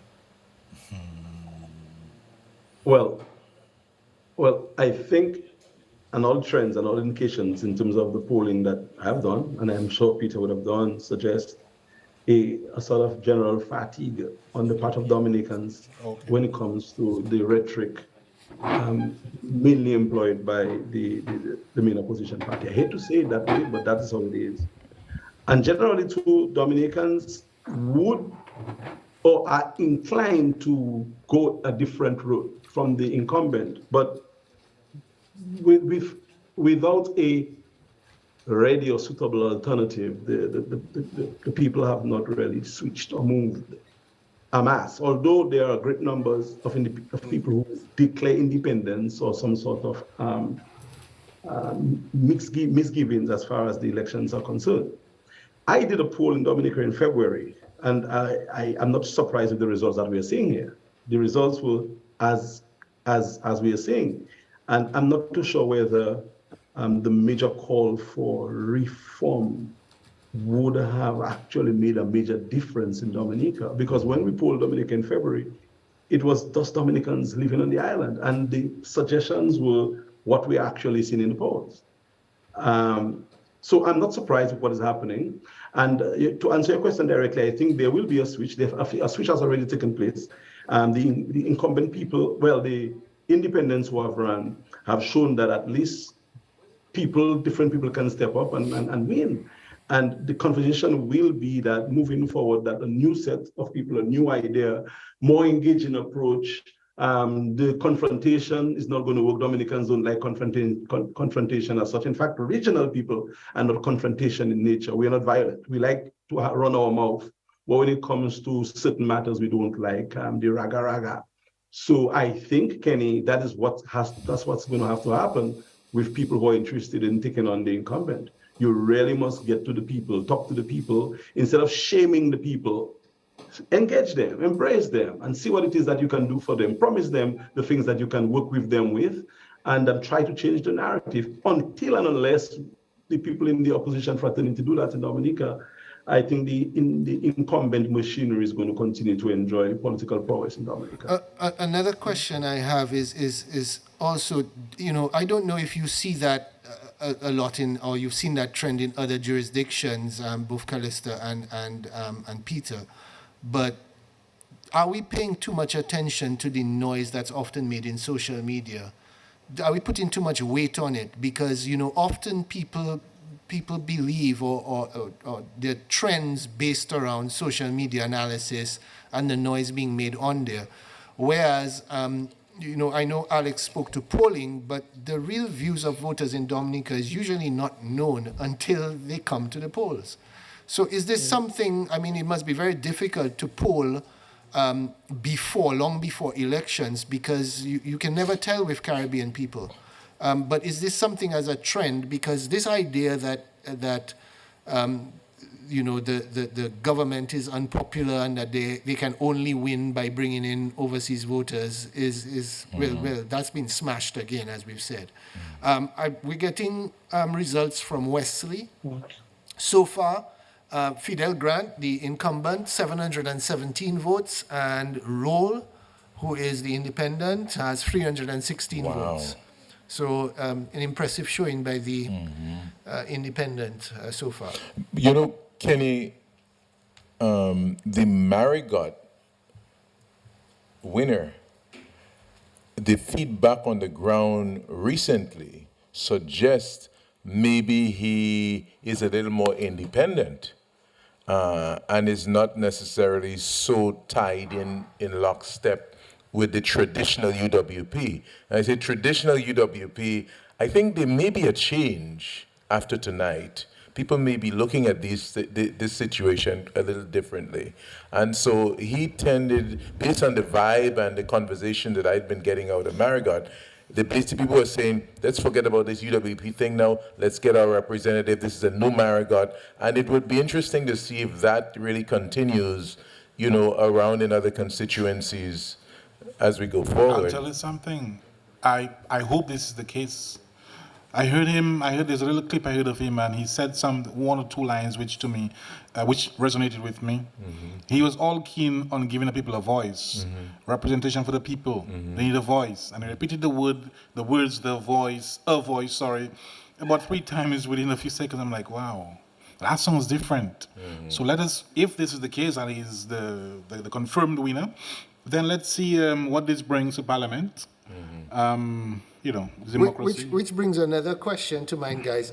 And again, Peter and Alex, I want you to weigh in on it. Alex, it might not be your favorite question right now, but does this indicate that there may be a tendency for political parties who are not performing to be put aside for independent candidates who are going to run and represent the voice of people much better than traditional political parties?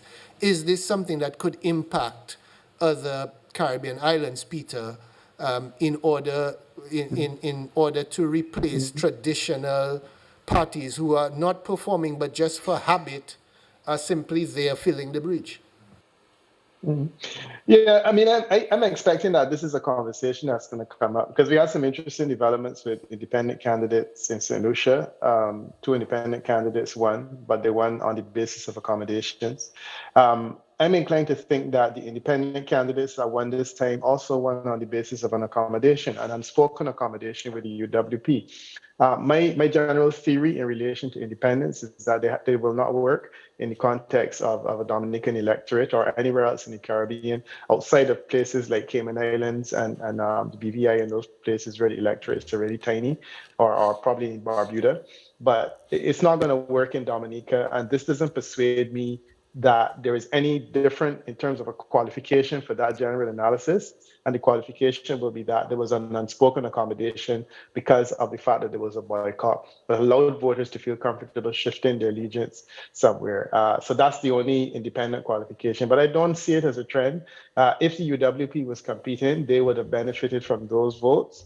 And clearly, there is not an independent capacity on the part of an independent candidate to be able to compete effectively. So that I think that would put that to rest. But to respond to some of the questions you were asking just now, whether boycotts work or not, I think that in this instance, it adds fuel to the 2 other examples that we had.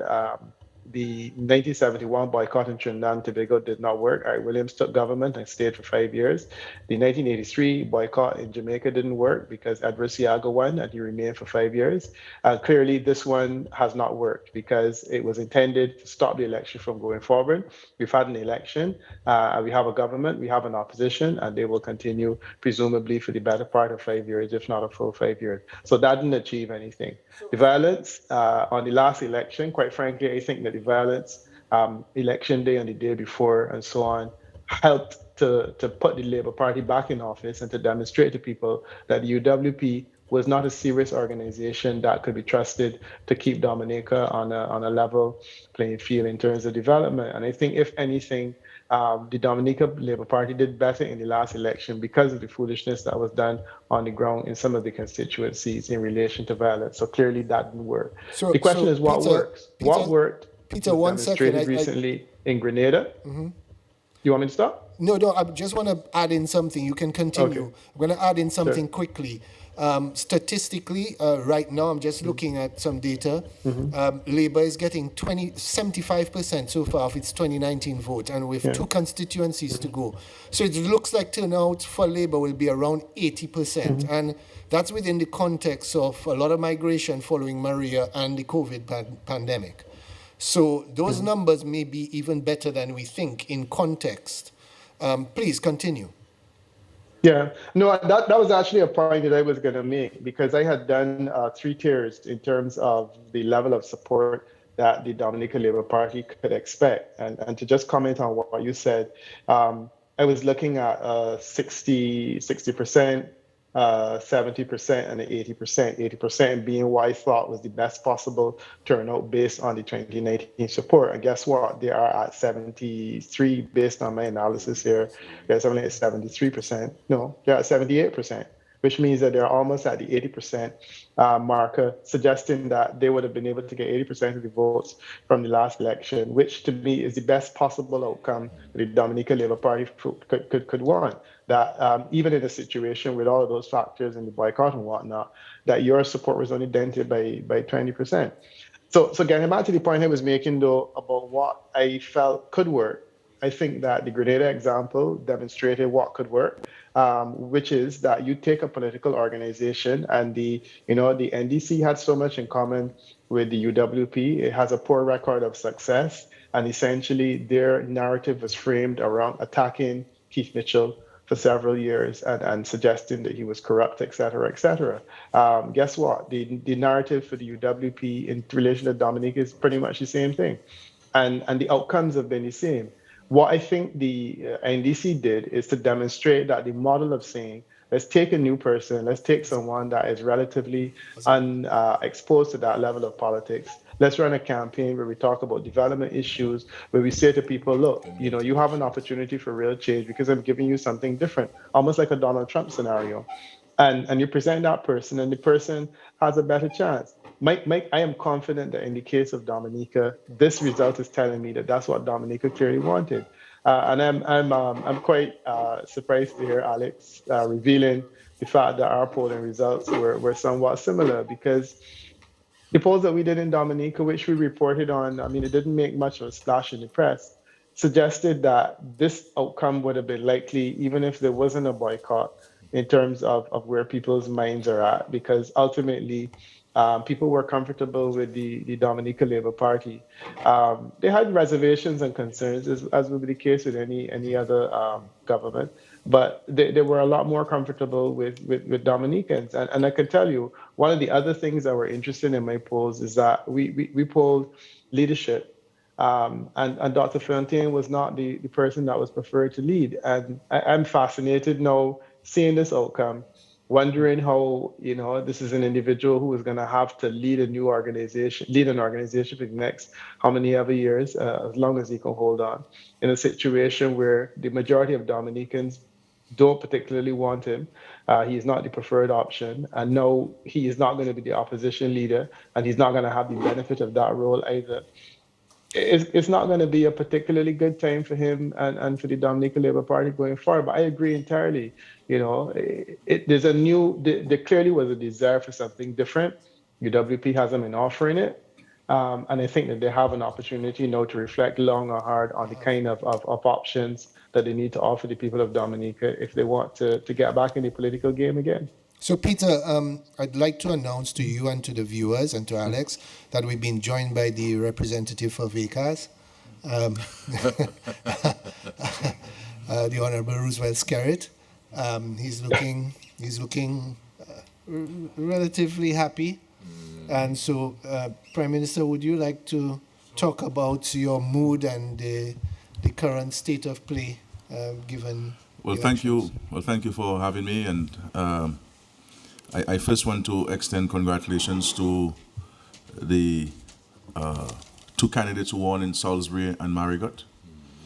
I think it clearly shows that the elections were credible and they were free and fair, and that the voters of Dominica exercised the right to vote, and they voted for candidates of their choosing. And I also want to congratulate all of the candidates for the Dominica Labour Party. 19 out of the 21 who contested, and of course the two who unfortunately did not get the majority vote in these two constituencies. I want to also congratulate the other independent candidates, and of course Team Unity Dominica that has demonstrated a high level of maturity and commitment to the cause. I will say to the people of Dominica that I intend to meet with, first of all, the two elected members, so that we can chart a new course for the country. I could hear from them their vision for their constituencies and what we can do as a government to support them and to support those constituencies.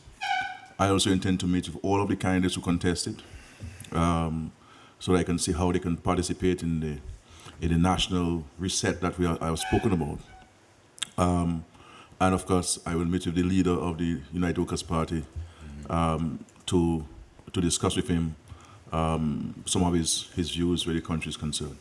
I am hoping and praying that these elections afforded us an opportunity to also have a national reset in respect to our political discourse and engagement.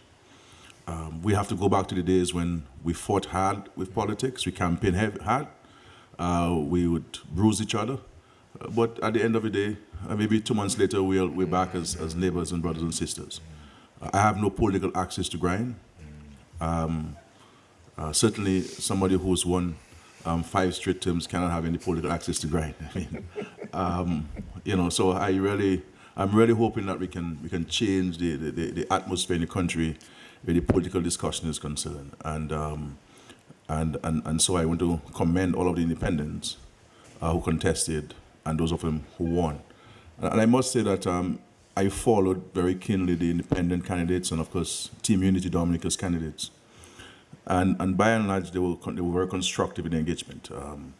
Guys like Buju and the gentleman who contested in Maho, the Maggie, very constructive.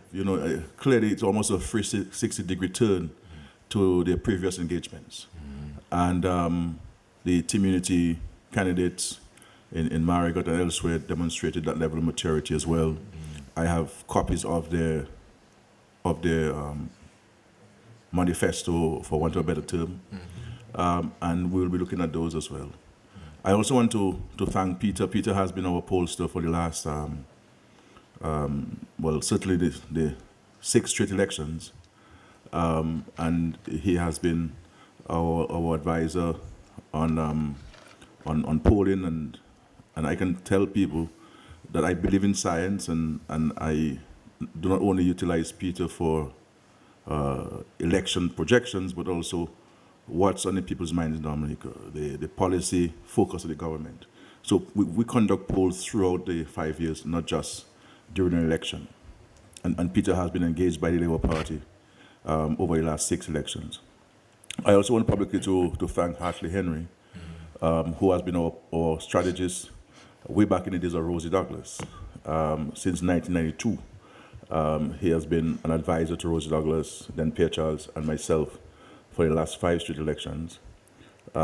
He had gone into retirement, but he came back for a final one, But certainly there's no one in the Western Hemisphere who has a better understanding of politics and political strategy than Hartley Henry.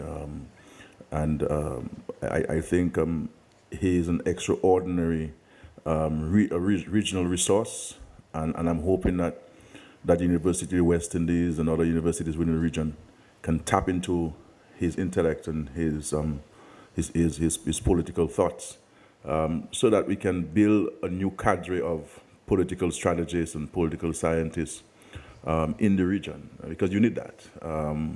You need people who can understand human behavior, who can understand political behavior, who can advise on policies and various interventions where the economy and the social development of the country is concerned.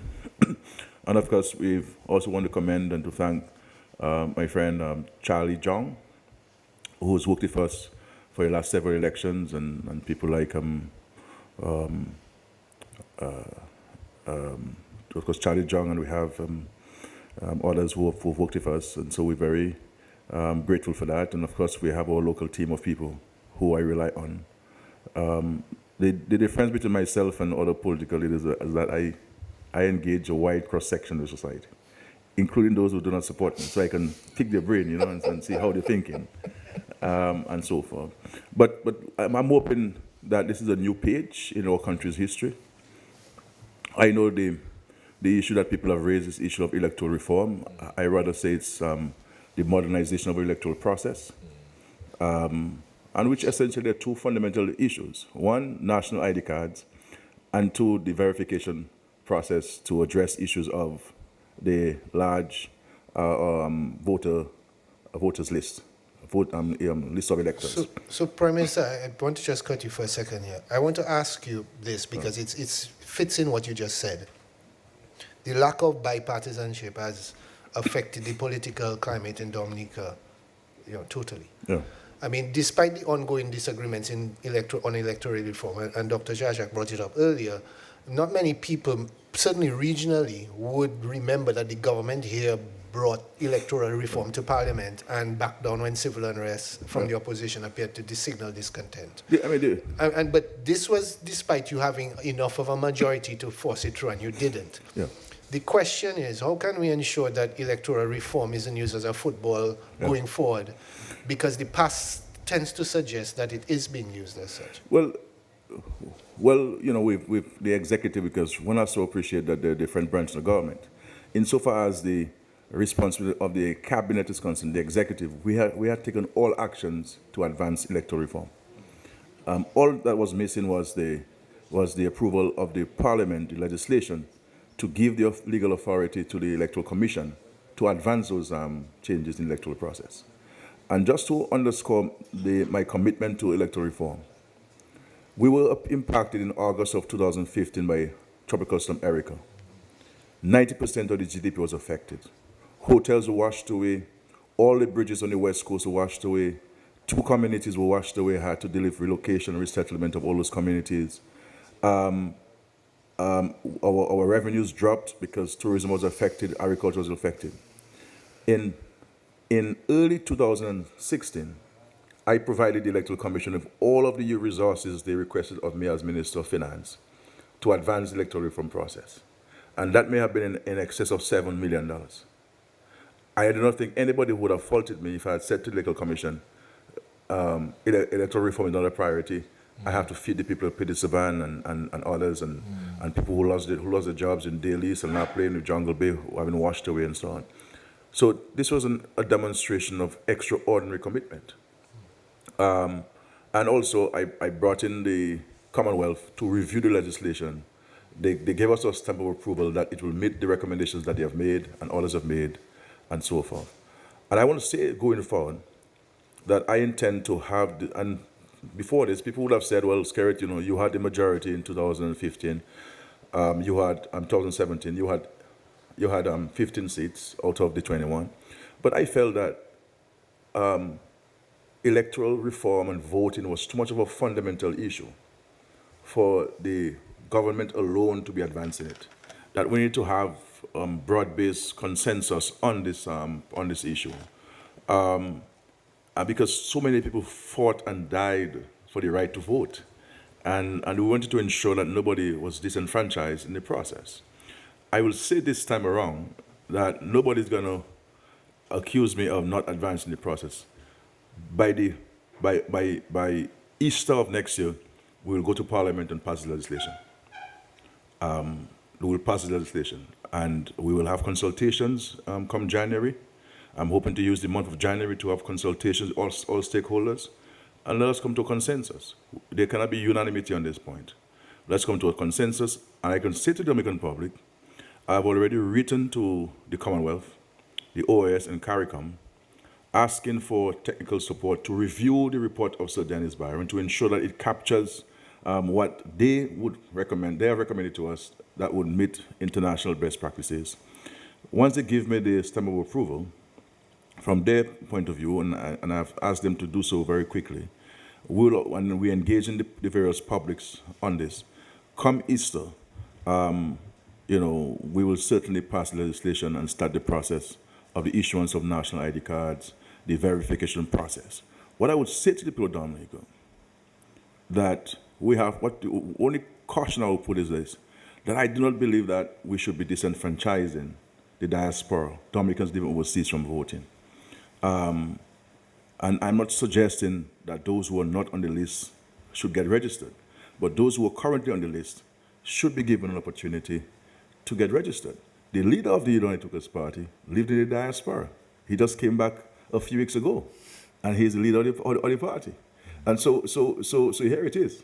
We have to maintain a level of seriousness in the discussion and not kick the can down the road. The reality is, and the sincerity of my heart and so on, I would have loved for this thing to be set aside. Because the United Workers' Party used two things against me and the Labour Party. One, corruption, and two, electoral reform. They have stopped in large measure on the point of corruption, and they have stuck only to electoral reform. And it is in the Labour Party's interest to get this electoral reform set aside. Because once you get the electoral reform set aside, then there's nothing else to talk about. Nothing else to talk about. So I would like for us to sign off on this, and so to that by Easter of next year, we would have concluded all aspects of it. And I made that commitment in my address at the St. Joseph rally last night, I believe. And so I would be engaging all stakeholders. So Alex Bruno, I will certainly reach out to you as the leader advisor to Team Unity Dominica. And I really want to commend you publicly for the approach that you're taking. And this is the approach you should take, of constructive engagement, constructive dialogue. Well, we cannot disagree on everything. If the government is building a hotel that's going to create jobs, why should we try to destroy the hotel? If the government is supporting farmers to grow more food, why should we condemn this? If I'm building a bridge and you say, well, the bridge should be 3 lanes and rather than 2, I can understand that. But to say that the bridge is not important, when we can't get across the river, it doesn't help for constructive engagement. So I'm saying to the Dominican people, from me, you will see increasingly more broad-based engagement. But at the end of the day, people must come with clean hands, and they must not come with ulterior motives. They must come to the table with a genuine desire to advance in the national efforts towards our prosperity, our peace, and our progress. And we look forward to engaging all stakeholders. I accept this victory from the people of Dominica with the greatest sense of humility. This is an extraordinary confidence that the people have shown in us. The voter turnout, I believe, in all circumstances, was exceptional. And I want to say to people that the Labour Party did not facilitate anybody coming to Dominica to vote from overseas. Not one. We did not pay the ticket for one person to come to Dominica in these elections. And when you look at the numbers in Castle Bruce increased the voter count from last election. And so forth. So because my responsibility as the leader of the Labour Party is to bring out the Labour Party votes. And I think people have to judge us on how well we have been able to do so. And when you look at the numbers, I mean, 80%, 90%, and even in some cases, even more than 100% turnout, as in the case in Castle Bruce, I don't think anybody in this country can question the legitimacy of these results at all. No one can question the legitimacy of the results. And I think we have to enjoy our Christmas and get ready for hard work in January. Yes, PM, if I may, congratulations on a resounding victory. As leader of the Labour Party, your job is to secure all the seats. You fought to secure all the seats. You prevailed in 19, but other independents or the opposition won in 2. But long term, do you think that this may be a good thing, that we do have some balance in terms of the Parliament of Dominica?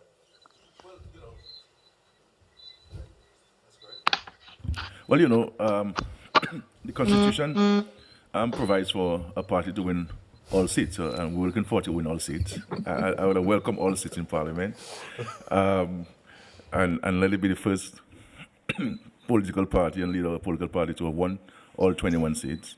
But we concede defeat in Marigot, and we concede defeat in Salisbury. The 2 independent candidates won. And we accept the results on the preliminary results. Tomorrow there'll be a final count. But from looking at the numbers, we lost in Marigot by 109 votes. We lost in Salisbury by over 100 votes. I mean, that's a decent margin. And both of our candidates made a valiant fight, and they fell short because the people exercised their franchise and decided they wanted the 2 independent candidates. And I think, objectively speaking and serious speaking, it is not bad for Dominica. I think it's a good thing that we can have opposition people in the Parliament, and to be able to bring a different side and to question and provide oversight to the government. So I welcome them, and whatever guidance, whatever support that they will need, and this is what I'll offer to them, because it doesn't have to be contentious, because they're going to need me to help in advancing some of the projects and programs in the constituency, which we will engage them on. But if we do not allow ourselves to enjoy some level of congeniality, to be able to speak to each other and so forth, then it's not going to help them or help their constituents. So it's important for them to not carry through what we've been subjected to for the last 13 years. And let us be a new chapter in Dominican politics, and a new chapter in engagement and camaraderie. I would like to be able to bring these opposition members to CARICOM meeting with me as part of our delegation, and to OECS meeting, part of our delegation, so that they can have an appreciation for the regional issues. We're going to the United Nations, the General Assembly, they could form part of our delegation. So this is the kind of engagement I would like to have, but not the one where, while I am inside negotiating for millions for Dominica, then the opposition is outside telling the world, do not give Dominica money. That's not what we want for Dominica. And I think, and so we look forward to engaging them. I do not know the lady in Salisbury at all, but I know the gentleman in Marigot very well. I know his parents and his family, very good friends of mine.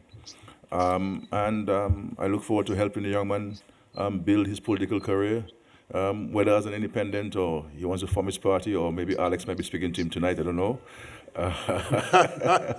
So there may be people.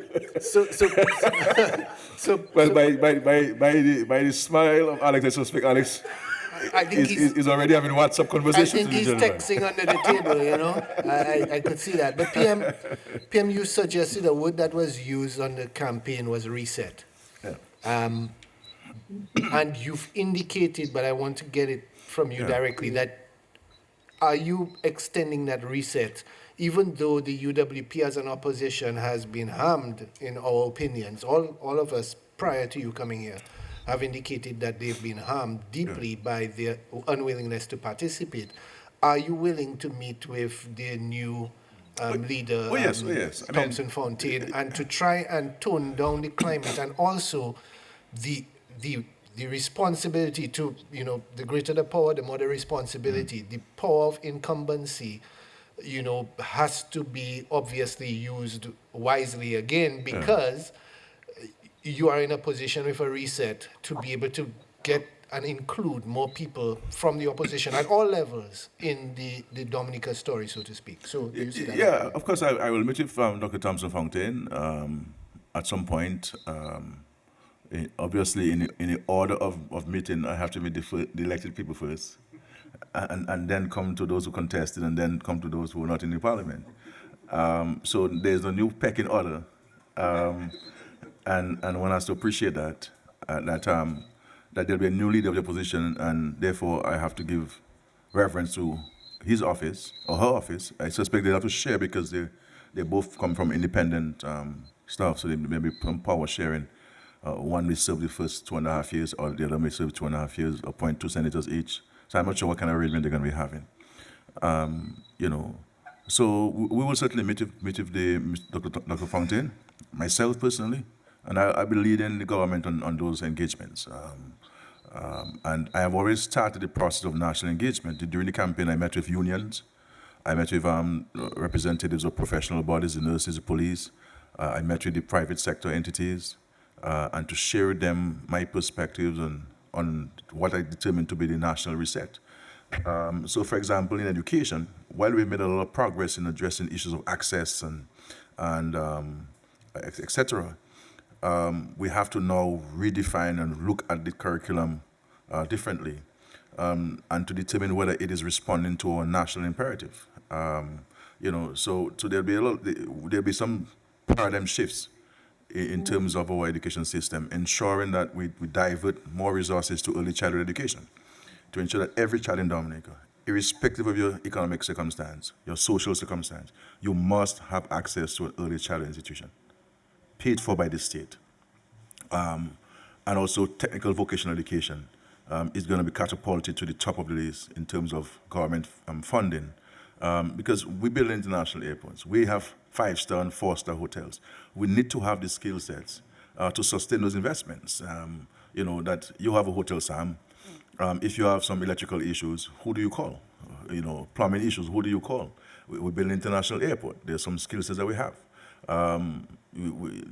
We are advancing heavily the digital economy, and we're seeing so many opportunities there. Just in 2 years during COVID, we have employed 271 young Dominicans with online work, earning on average $800 per week.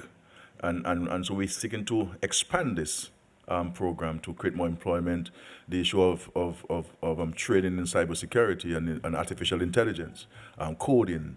So there are a number of things that we're going to create jobs for young people, because the reality is, one of our challenges is that we have sent so many young people to study. And young people want to dress nice, they want to dress pretty, and they want to do work that resembles and can accommodate that type of dress and so forth. And so we're going to create the opportunities for better paying jobs, more attractive jobs for young people. Because I went on some construction site in Dominica and I met some young engineers, and they're properly attired. So people, even if you're an engineer, you're on the field, people want to be able to look decent in the dressing and so forth, and the modernization of agriculture, seeking to reduce our food import bill and the whole issue of civics in school and more community engagement. So there's going to be a number of things we're going to do, and what I'm already started doing is to, at the end of the discussions or the consultations, I would like for us as a country to have a 15-year strategic plan for Dominica that all of us sign on to, and we can have an oversight entity, the private sector, civil society, the unions, the professional bodies, forming that task force or that body that can oversee the implementation of the strategic plan for Dominica. And I already have a benefactor who has agreed to finance the drafting of that, using an international firm to assist us in drafting that strategic plan for Dominica. and so it's this is all part of the national reset. As you know, I have indicated my imminent departure from politics, and I have just about 2.5 years left, and there's some things. So there's some things that I have to do, and I don't have much time left, and I believe that I am, and I say so with the greatest sense of humility, that I think I'm in a better position to get them done than anybody else will have the opportunity to do that. And the other thing that we put on the table is the issue of constitutional reform. We will be unearthing the report from Dr. Liverpool, which is the most recent document on electoral reform, constitutional reform, and to look at aspects of our constitution which needs modernizing. And so there'll be a white paper on this, and try to truncate this thing. Sometimes they take too long because everybody wants to be consulted, but fine. But when you're consulted, let the consultation be, let there be an end to it. And if you agree on something, do not change your mind tomorrow, as we've seen with electoral reform.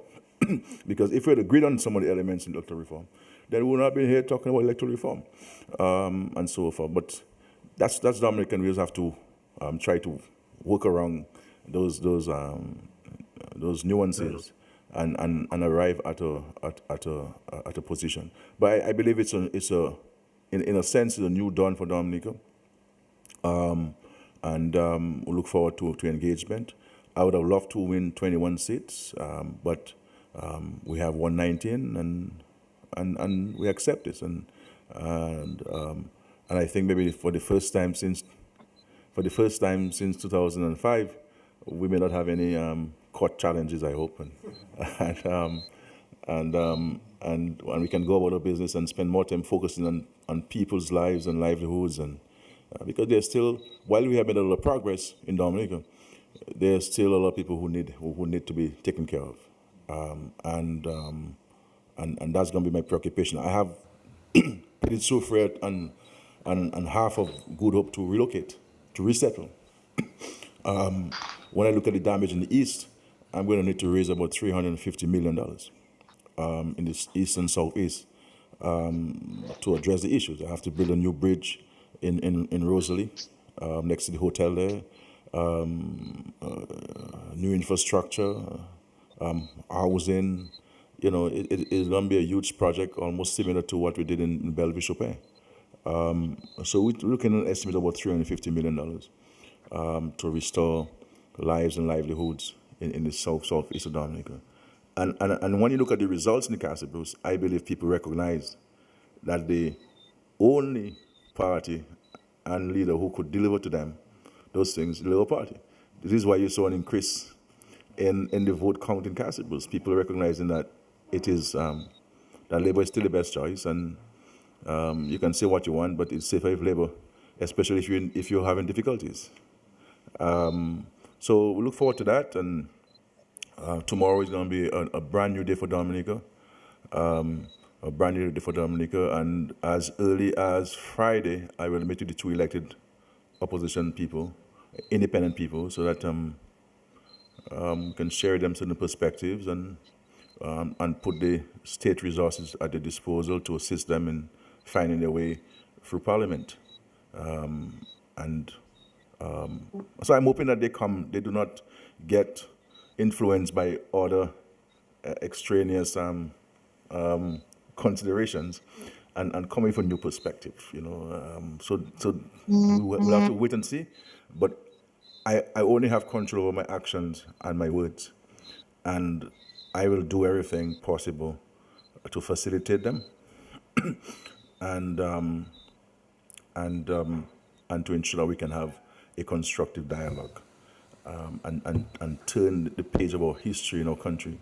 And people, it is not fair to give the world the impression that whenever there is election in Dominica, we expect violence. You know, and I think we have to move away from this. Dominica is a peaceful place. I drive and I walk the streets with no security. Nobody bothers me, you know, and that's Dominica. But we've had instances where it has actions have been taken that give people the impression that Dominica is not a safe place. So everybody in the Caribbean and the world were holding on to their seats waiting to see what's going to happen on election day in Dominica, that there's going to be violence. And I assured the observers, for example, one of the observer teams told me that whether it's safe for them to go out on election day, whether they will need extra police security. I said, no. I said, you can walk the streets anywhere in Dominican election day. It will be very peaceful. I give you the assurance that you'll be able to hear a pin drop on election day. And thank God this is what happened. And we look forward to tomorrow. But, yeah, sorry. Can I jump in here? Yes, go ahead, Callista. Congratulations, Prime Minister, on yes, another victory. Callista Faria, the narrative. Still holding out for that interview, sir, that one-on-one interview, sir. Let me meet you on today's Tuesday. Thursday, I'll meet you on Thursday. I'll come up on Thursday. So clear the schedule for me on Thursday. That's fine? I will do that, and Okay. I will give a heads up to our connection Sure. in Dominica to make sure it happens. But you said a couple of times that you would have liked to win all 21 seats. You hear people say a clean sweep is never really good for the democratic process. You've said it twice. Why would you want to win 21 seats? Why would you prefer not to have an opposition? But that's why I contested 21 seats. I mean, you don't contest to lose. I mean, you contest to win. Why would you prefer the Dominica to not have an opposition then? I'm not saying I prefer. I'm not saying I prefer. I mean, we have to respect the will of the people. With the will of the people. In your country, 3 times, 15-0. In Barbados twice, 30-0. So it is not unusual, and the Constitution anticipated that as well, the possibility that you will have those circumstances. So you contest to win. I don't go fighting the candidate and not support the candidate to the fullest extent I can as the leader of the party to win. At the end of the day, I keep telling my candidates, you only have one vote. That is yours. You understand? And it is the will of the people. People are free to vote whoever they want. And so we would have loved to win 21 because I feel the 21 candidates, but we fell short by 2, and I respect that, and I acknowledge that we have lost these 2 seats, and I recognize the 2 independent candidates as the parliamentary representative-elect of those constituencies. But if I had gotten 21, I would have, the same way, I would have certainly have a drink on it, maybe some coconut water that I normally drink, but certainly 21. I mean, if when the West Indies goes to play, they go to win, and they don't say, well, we've won 5, you can take number 6. No, so it's a contest, and it's a contest that will have a winner and a loser. And so had the people of Dominica voted for us in all 21 constituencies, then we would have accepted it. They voted for us in 19 out of the 21, and we accept it likewise. Okay, well, I don't know if you can compare a cricket game with the opposition in the democratic process, but there's nothing they can. You see, a lot of academics and people and journalists are talking about this and that, but this the Constitution allows for it. There's nothing in the Constitution that constrains or sets a limit on how many seats you can win. Otherwise, the Constitution would have said no one party can contest all 21. But we are free to contest. I mean, like this election, you had 45 candidates contesting, more than we had in 2019 and more than we had in 2014. Even if the main opposition party said they were boycotting the elections. People who were qualified to contest as candidates availed themselves to the process and they became candidates. Unfortunately, the Treasury has picked up a few $500 from them, and the reality is I wish I could find a way giving back to them because, but that's what it is. But no, if we had won 21, we'd have accepted it. We won 19, great. We won 18 last time, we accepted it. We won 15 the time before that, we accepted it. We won 18 the time before that, we accepted it. So we accept the will of the people, and this is what it is. PM, just No, from no, Prime sorry. Minister, let me just two more questions. What would you say at this point, having won so many times, what would be your greatest achievement at this time? And if you did not accomplish anything else for the next 2.5 years, and I spoke to you 2.5 years from now, and I asked you, what is your greatest legacy? What would your response The be? truth is that, I don't preoccupy myself with legacy. I am at the service of the people of Dominica. And I try to do good to the country and to the citizens as best I can with the resources that I have. So I don't go watching myself in the mirror and saying, I have this legacy or that legacy. It is left for the people of Dominica to judge me, and I'm hoping that they judge me fairly in terms of my stewardship of the country. And one has to take that in the context of the fact that I have been exposed to so many exogenous shocks and natural disasters, the pandemic, and what we have done to overcome those and to surmount those challenges, and where we are as a country, and the respect which Dominica now has in the international community, which it did not possess prior to me becoming the Prime Minister of the country. Simply put, that's to say that I love this country, and that's my commitment. But in terms of legacy, and that's for the people to decide. Those who preoccupy themselves with legacy are not people who are preoccupied with working on behalf of the people. It's more self-aggrandizement rather than at the service of the people of Dominica. But people will decide what they believe would be my greatest contribution to Dominica. Of all the things that you set out to do, what you must have set out to do some things when you got on the path of we've achieved many things. When I came into government, only about 44% of primary school graduates had access to secondary school.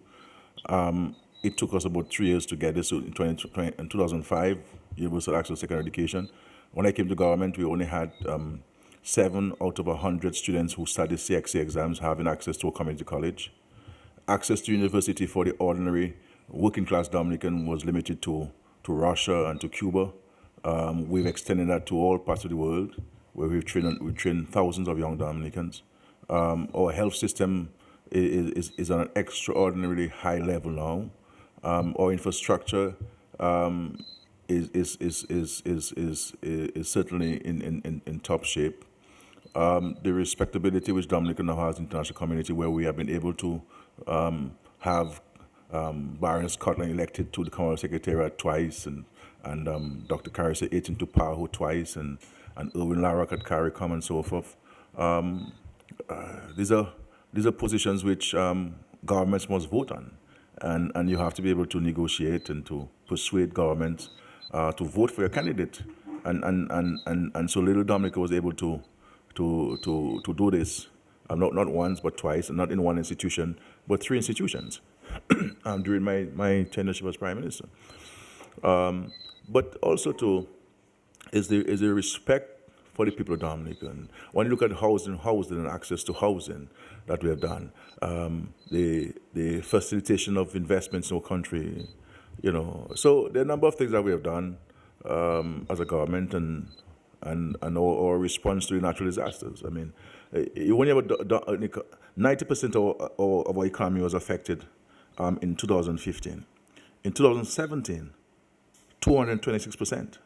So in a matter of 2 years, you're talking about over 310% of your GDP affected. And everybody felt that Dominica was destroyed beyond repair, beyond reconstruction, and that if at all we're able to reconstruct this country, it's going to take us no less than 20 years and see where we are as a country. And then 2 years later, pandemic, and we're still standing as a small country with no resources, bauxite and oil and olive oil and gold, and so to export. The only thing we have is the indomitable spirit of our people, and that's what we use, to build our country and to get the vast majority of Dominicans to catch the vision that you have articulated for the country and to make a contribution towards the attainment of that vision. So we have done many things for country, and you see the results in election with 19 seats. which is unprecedented in a sense. No political party in our history has increased its seats in parliament prior to me becoming the leader of the Labour Party. And we've done so many times in the last 5 straight elections.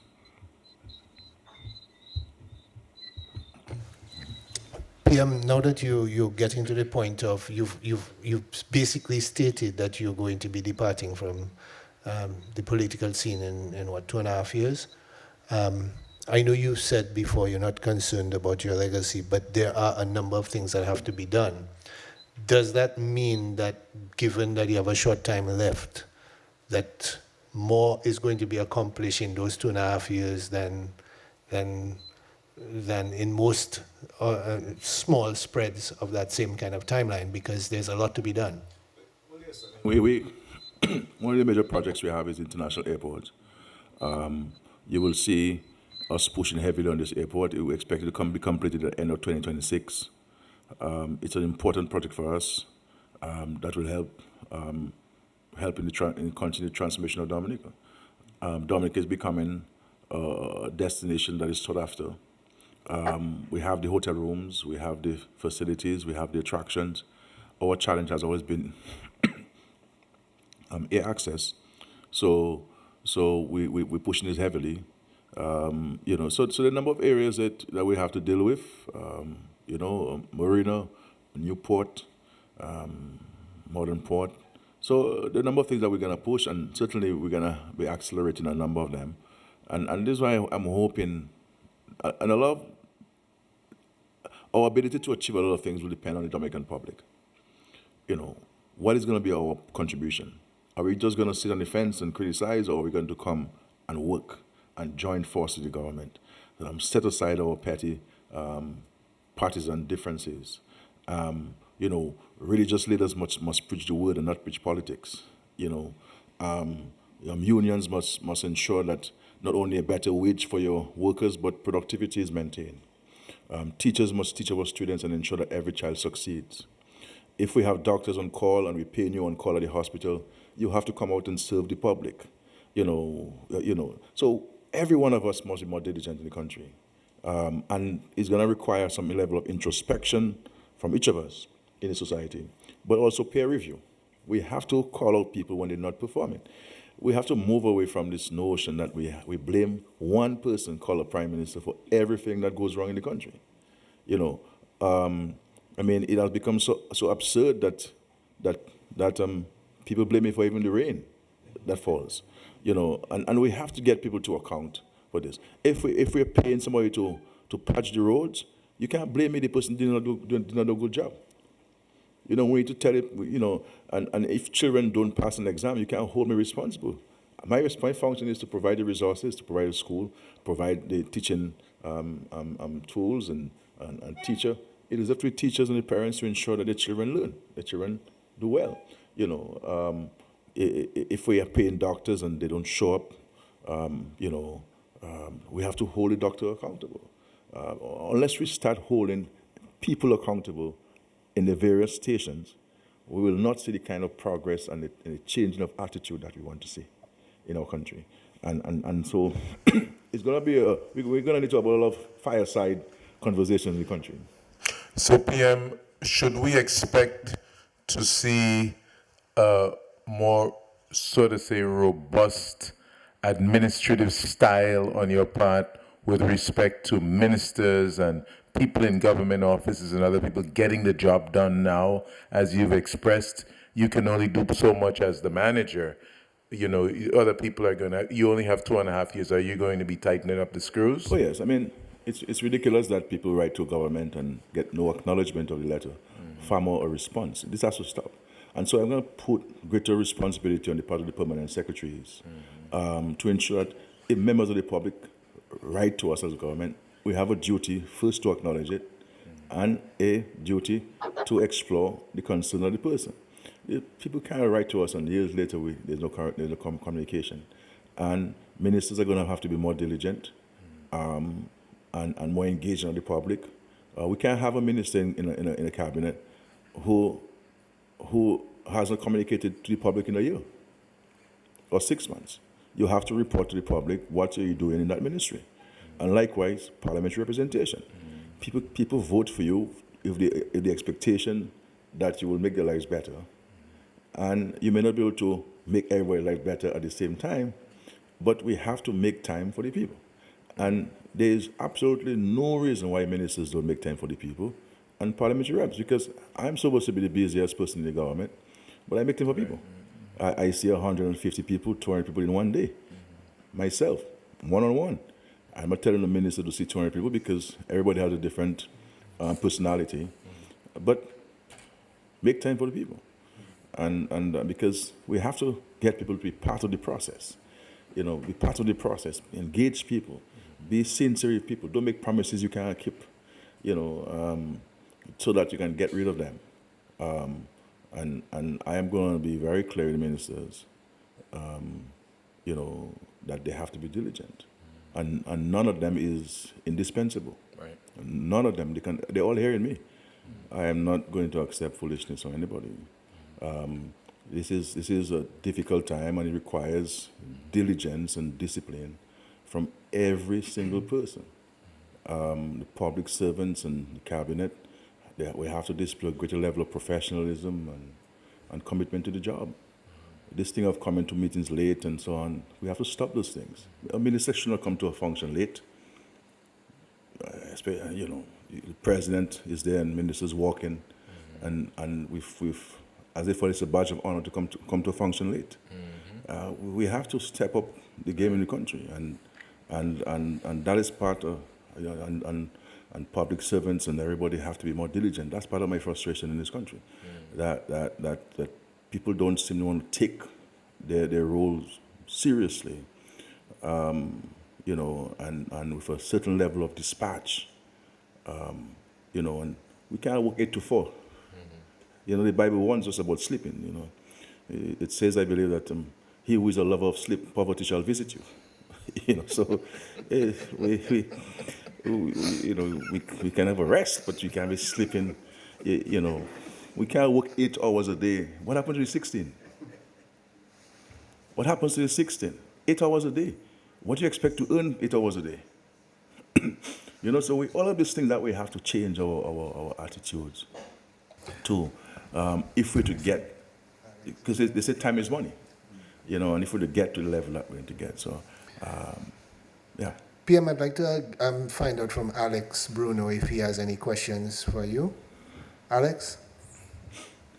Yeah, well, not necessarily. I just wanted to commend him, as I did earlier, congratulate him and his team for an unprecedented 6th victory at the polls, and to tell him that I think he exemplifies what competitive politics is about.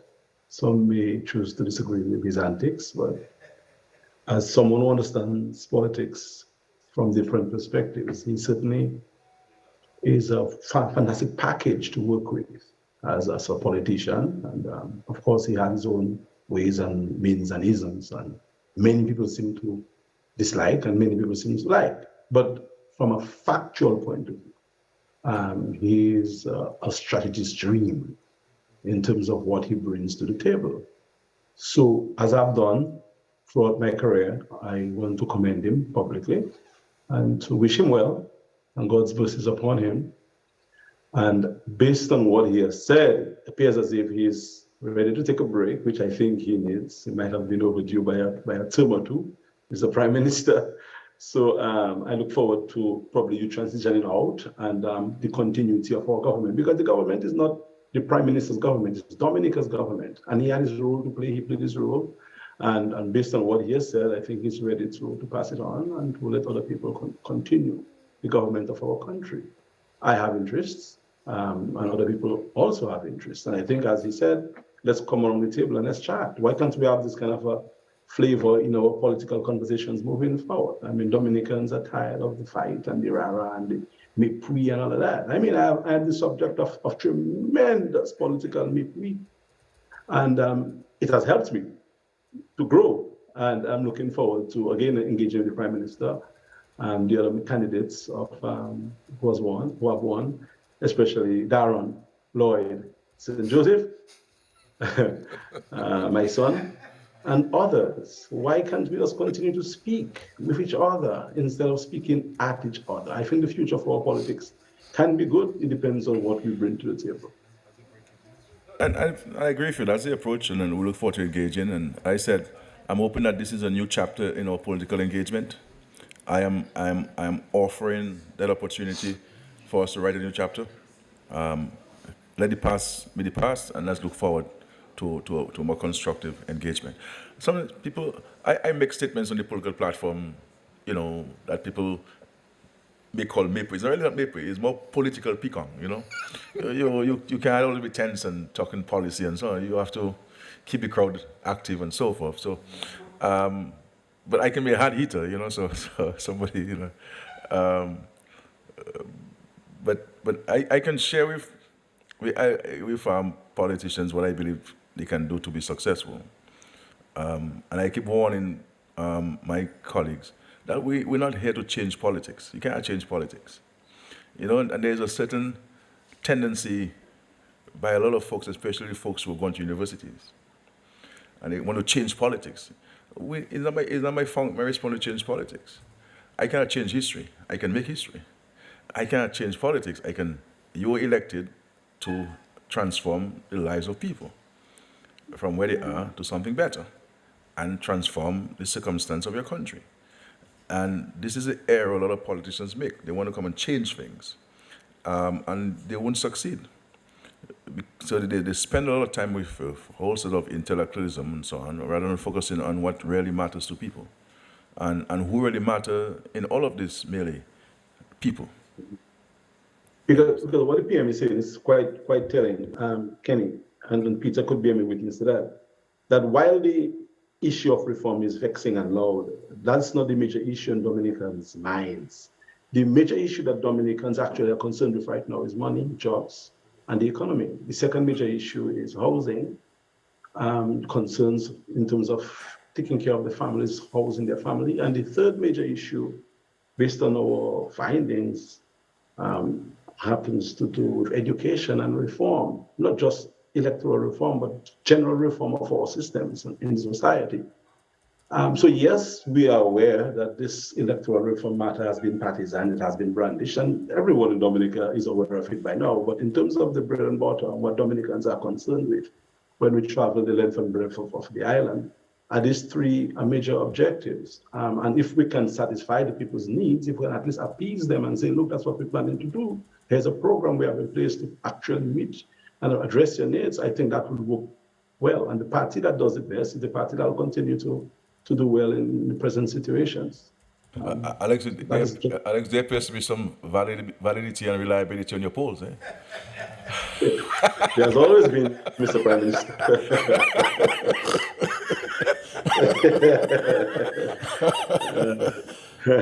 But you're right. You're right. I mean, people have made electoral reform appear to be the priority in the minds of the people of Dominica, but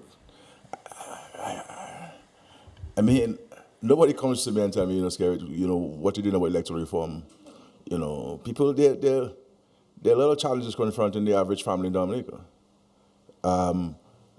So the electoral reform thing is really an academic exercise in a sense.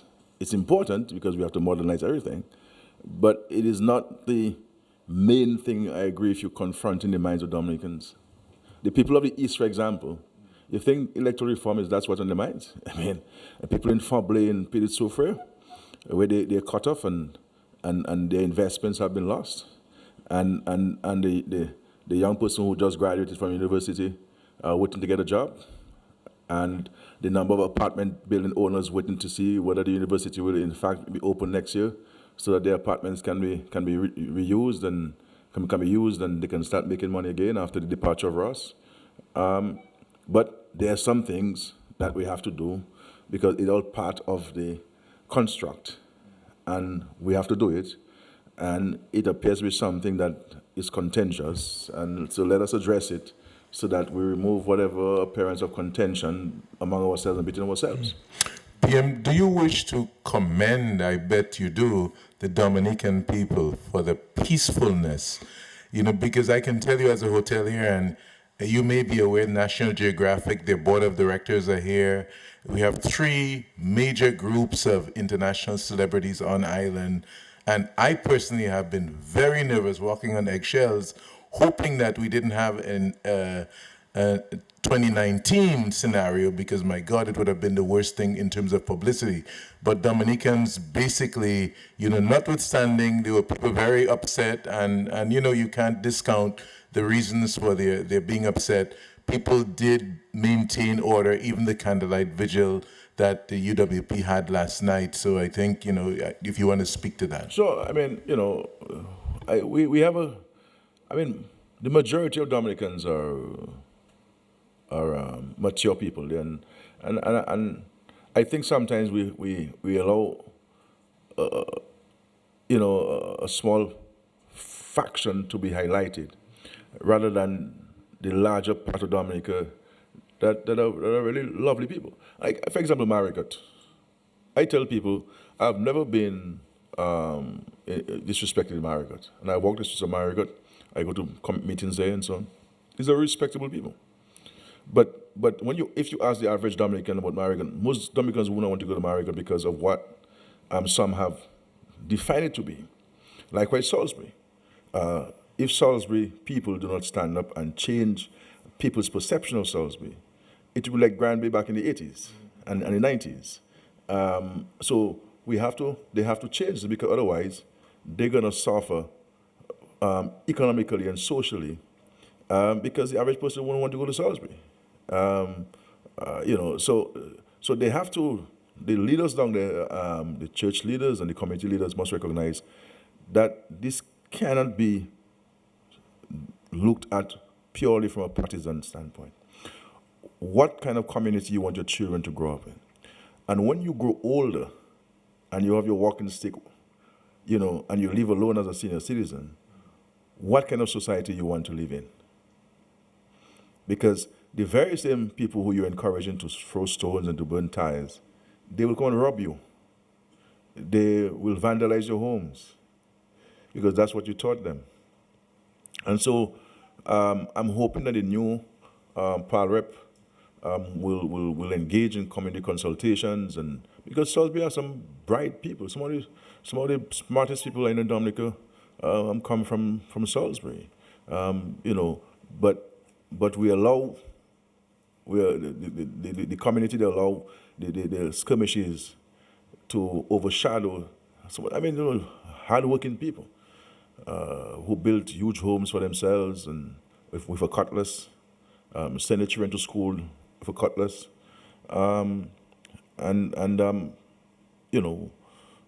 we have to move away from this hate. Otherwise, they'll destroy themselves by their own actions.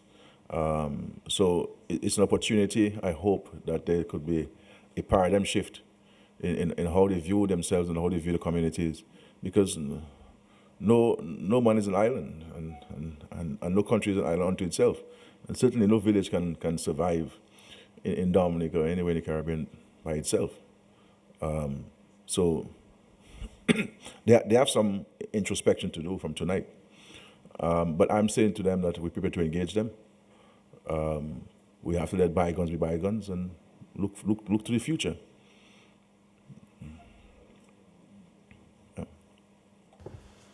Yeah, I'd like to address the shift away from the political conversation. It seems to me that all year round, every year, we are speaking politics. I mean, we're here now tonight reviewing the results.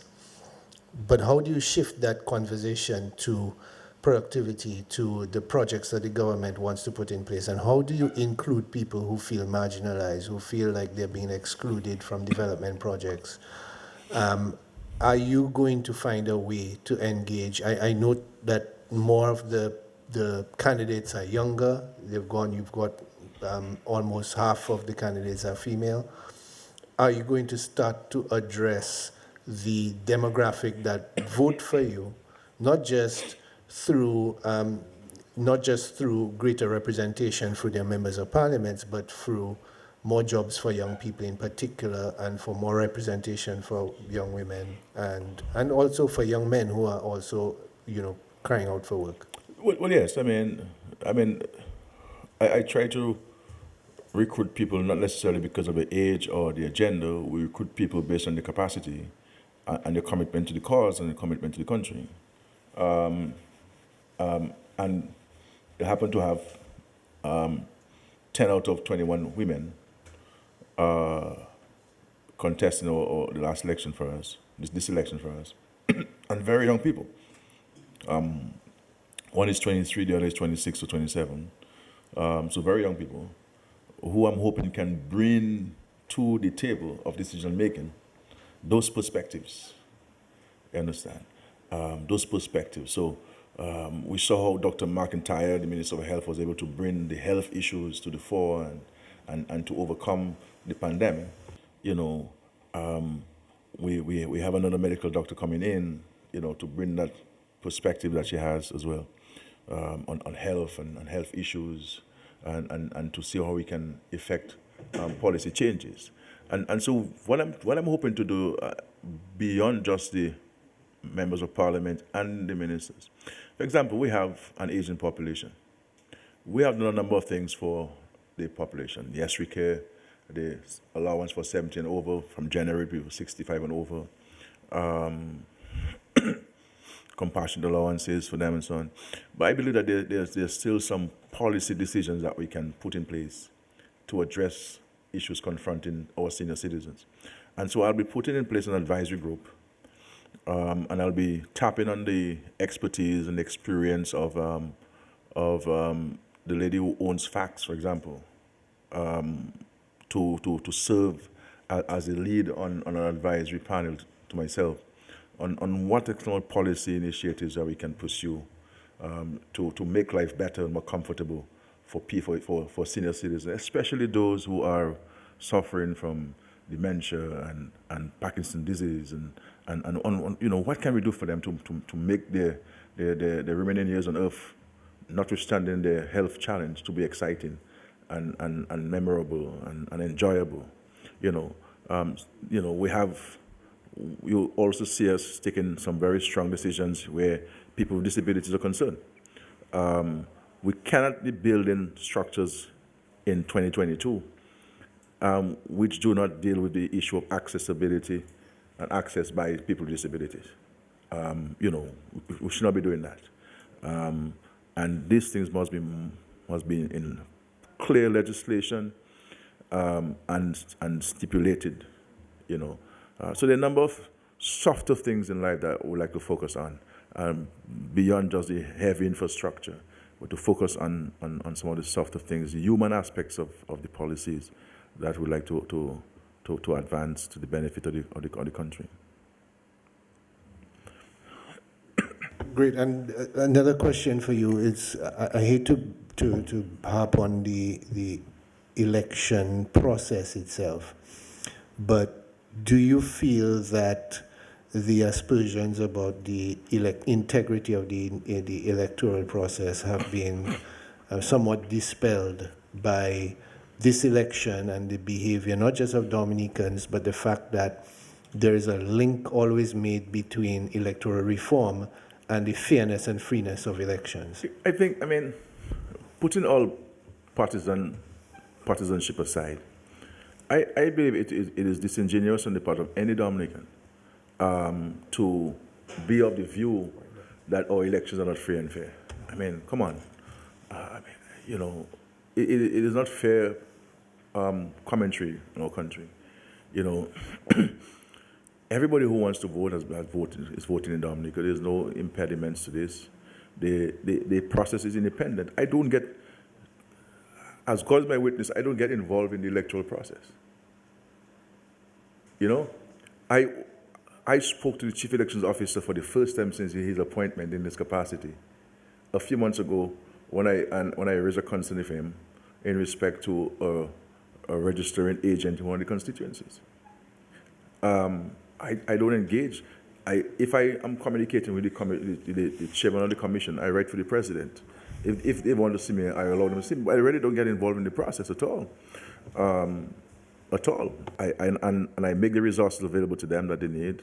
So I mean, our elections have always been credible, free from fear and fair to all.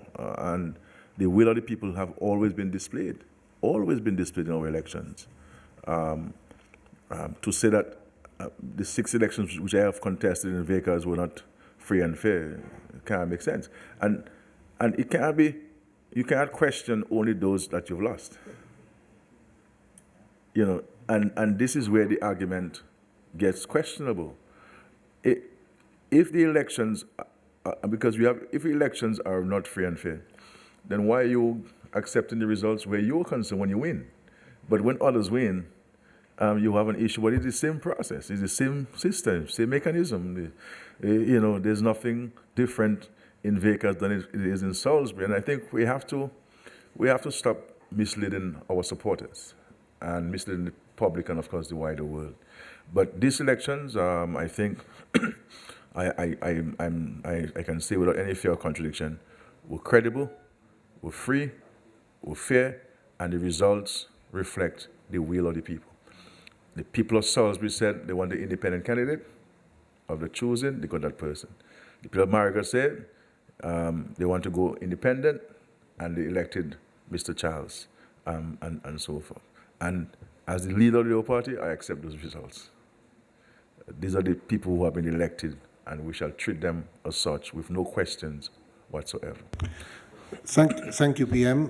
Thank you, viewers and listeners, for you joining us on this broadcast. We're going to wrap up now. I'd like to thank Peter Wickham, very far away.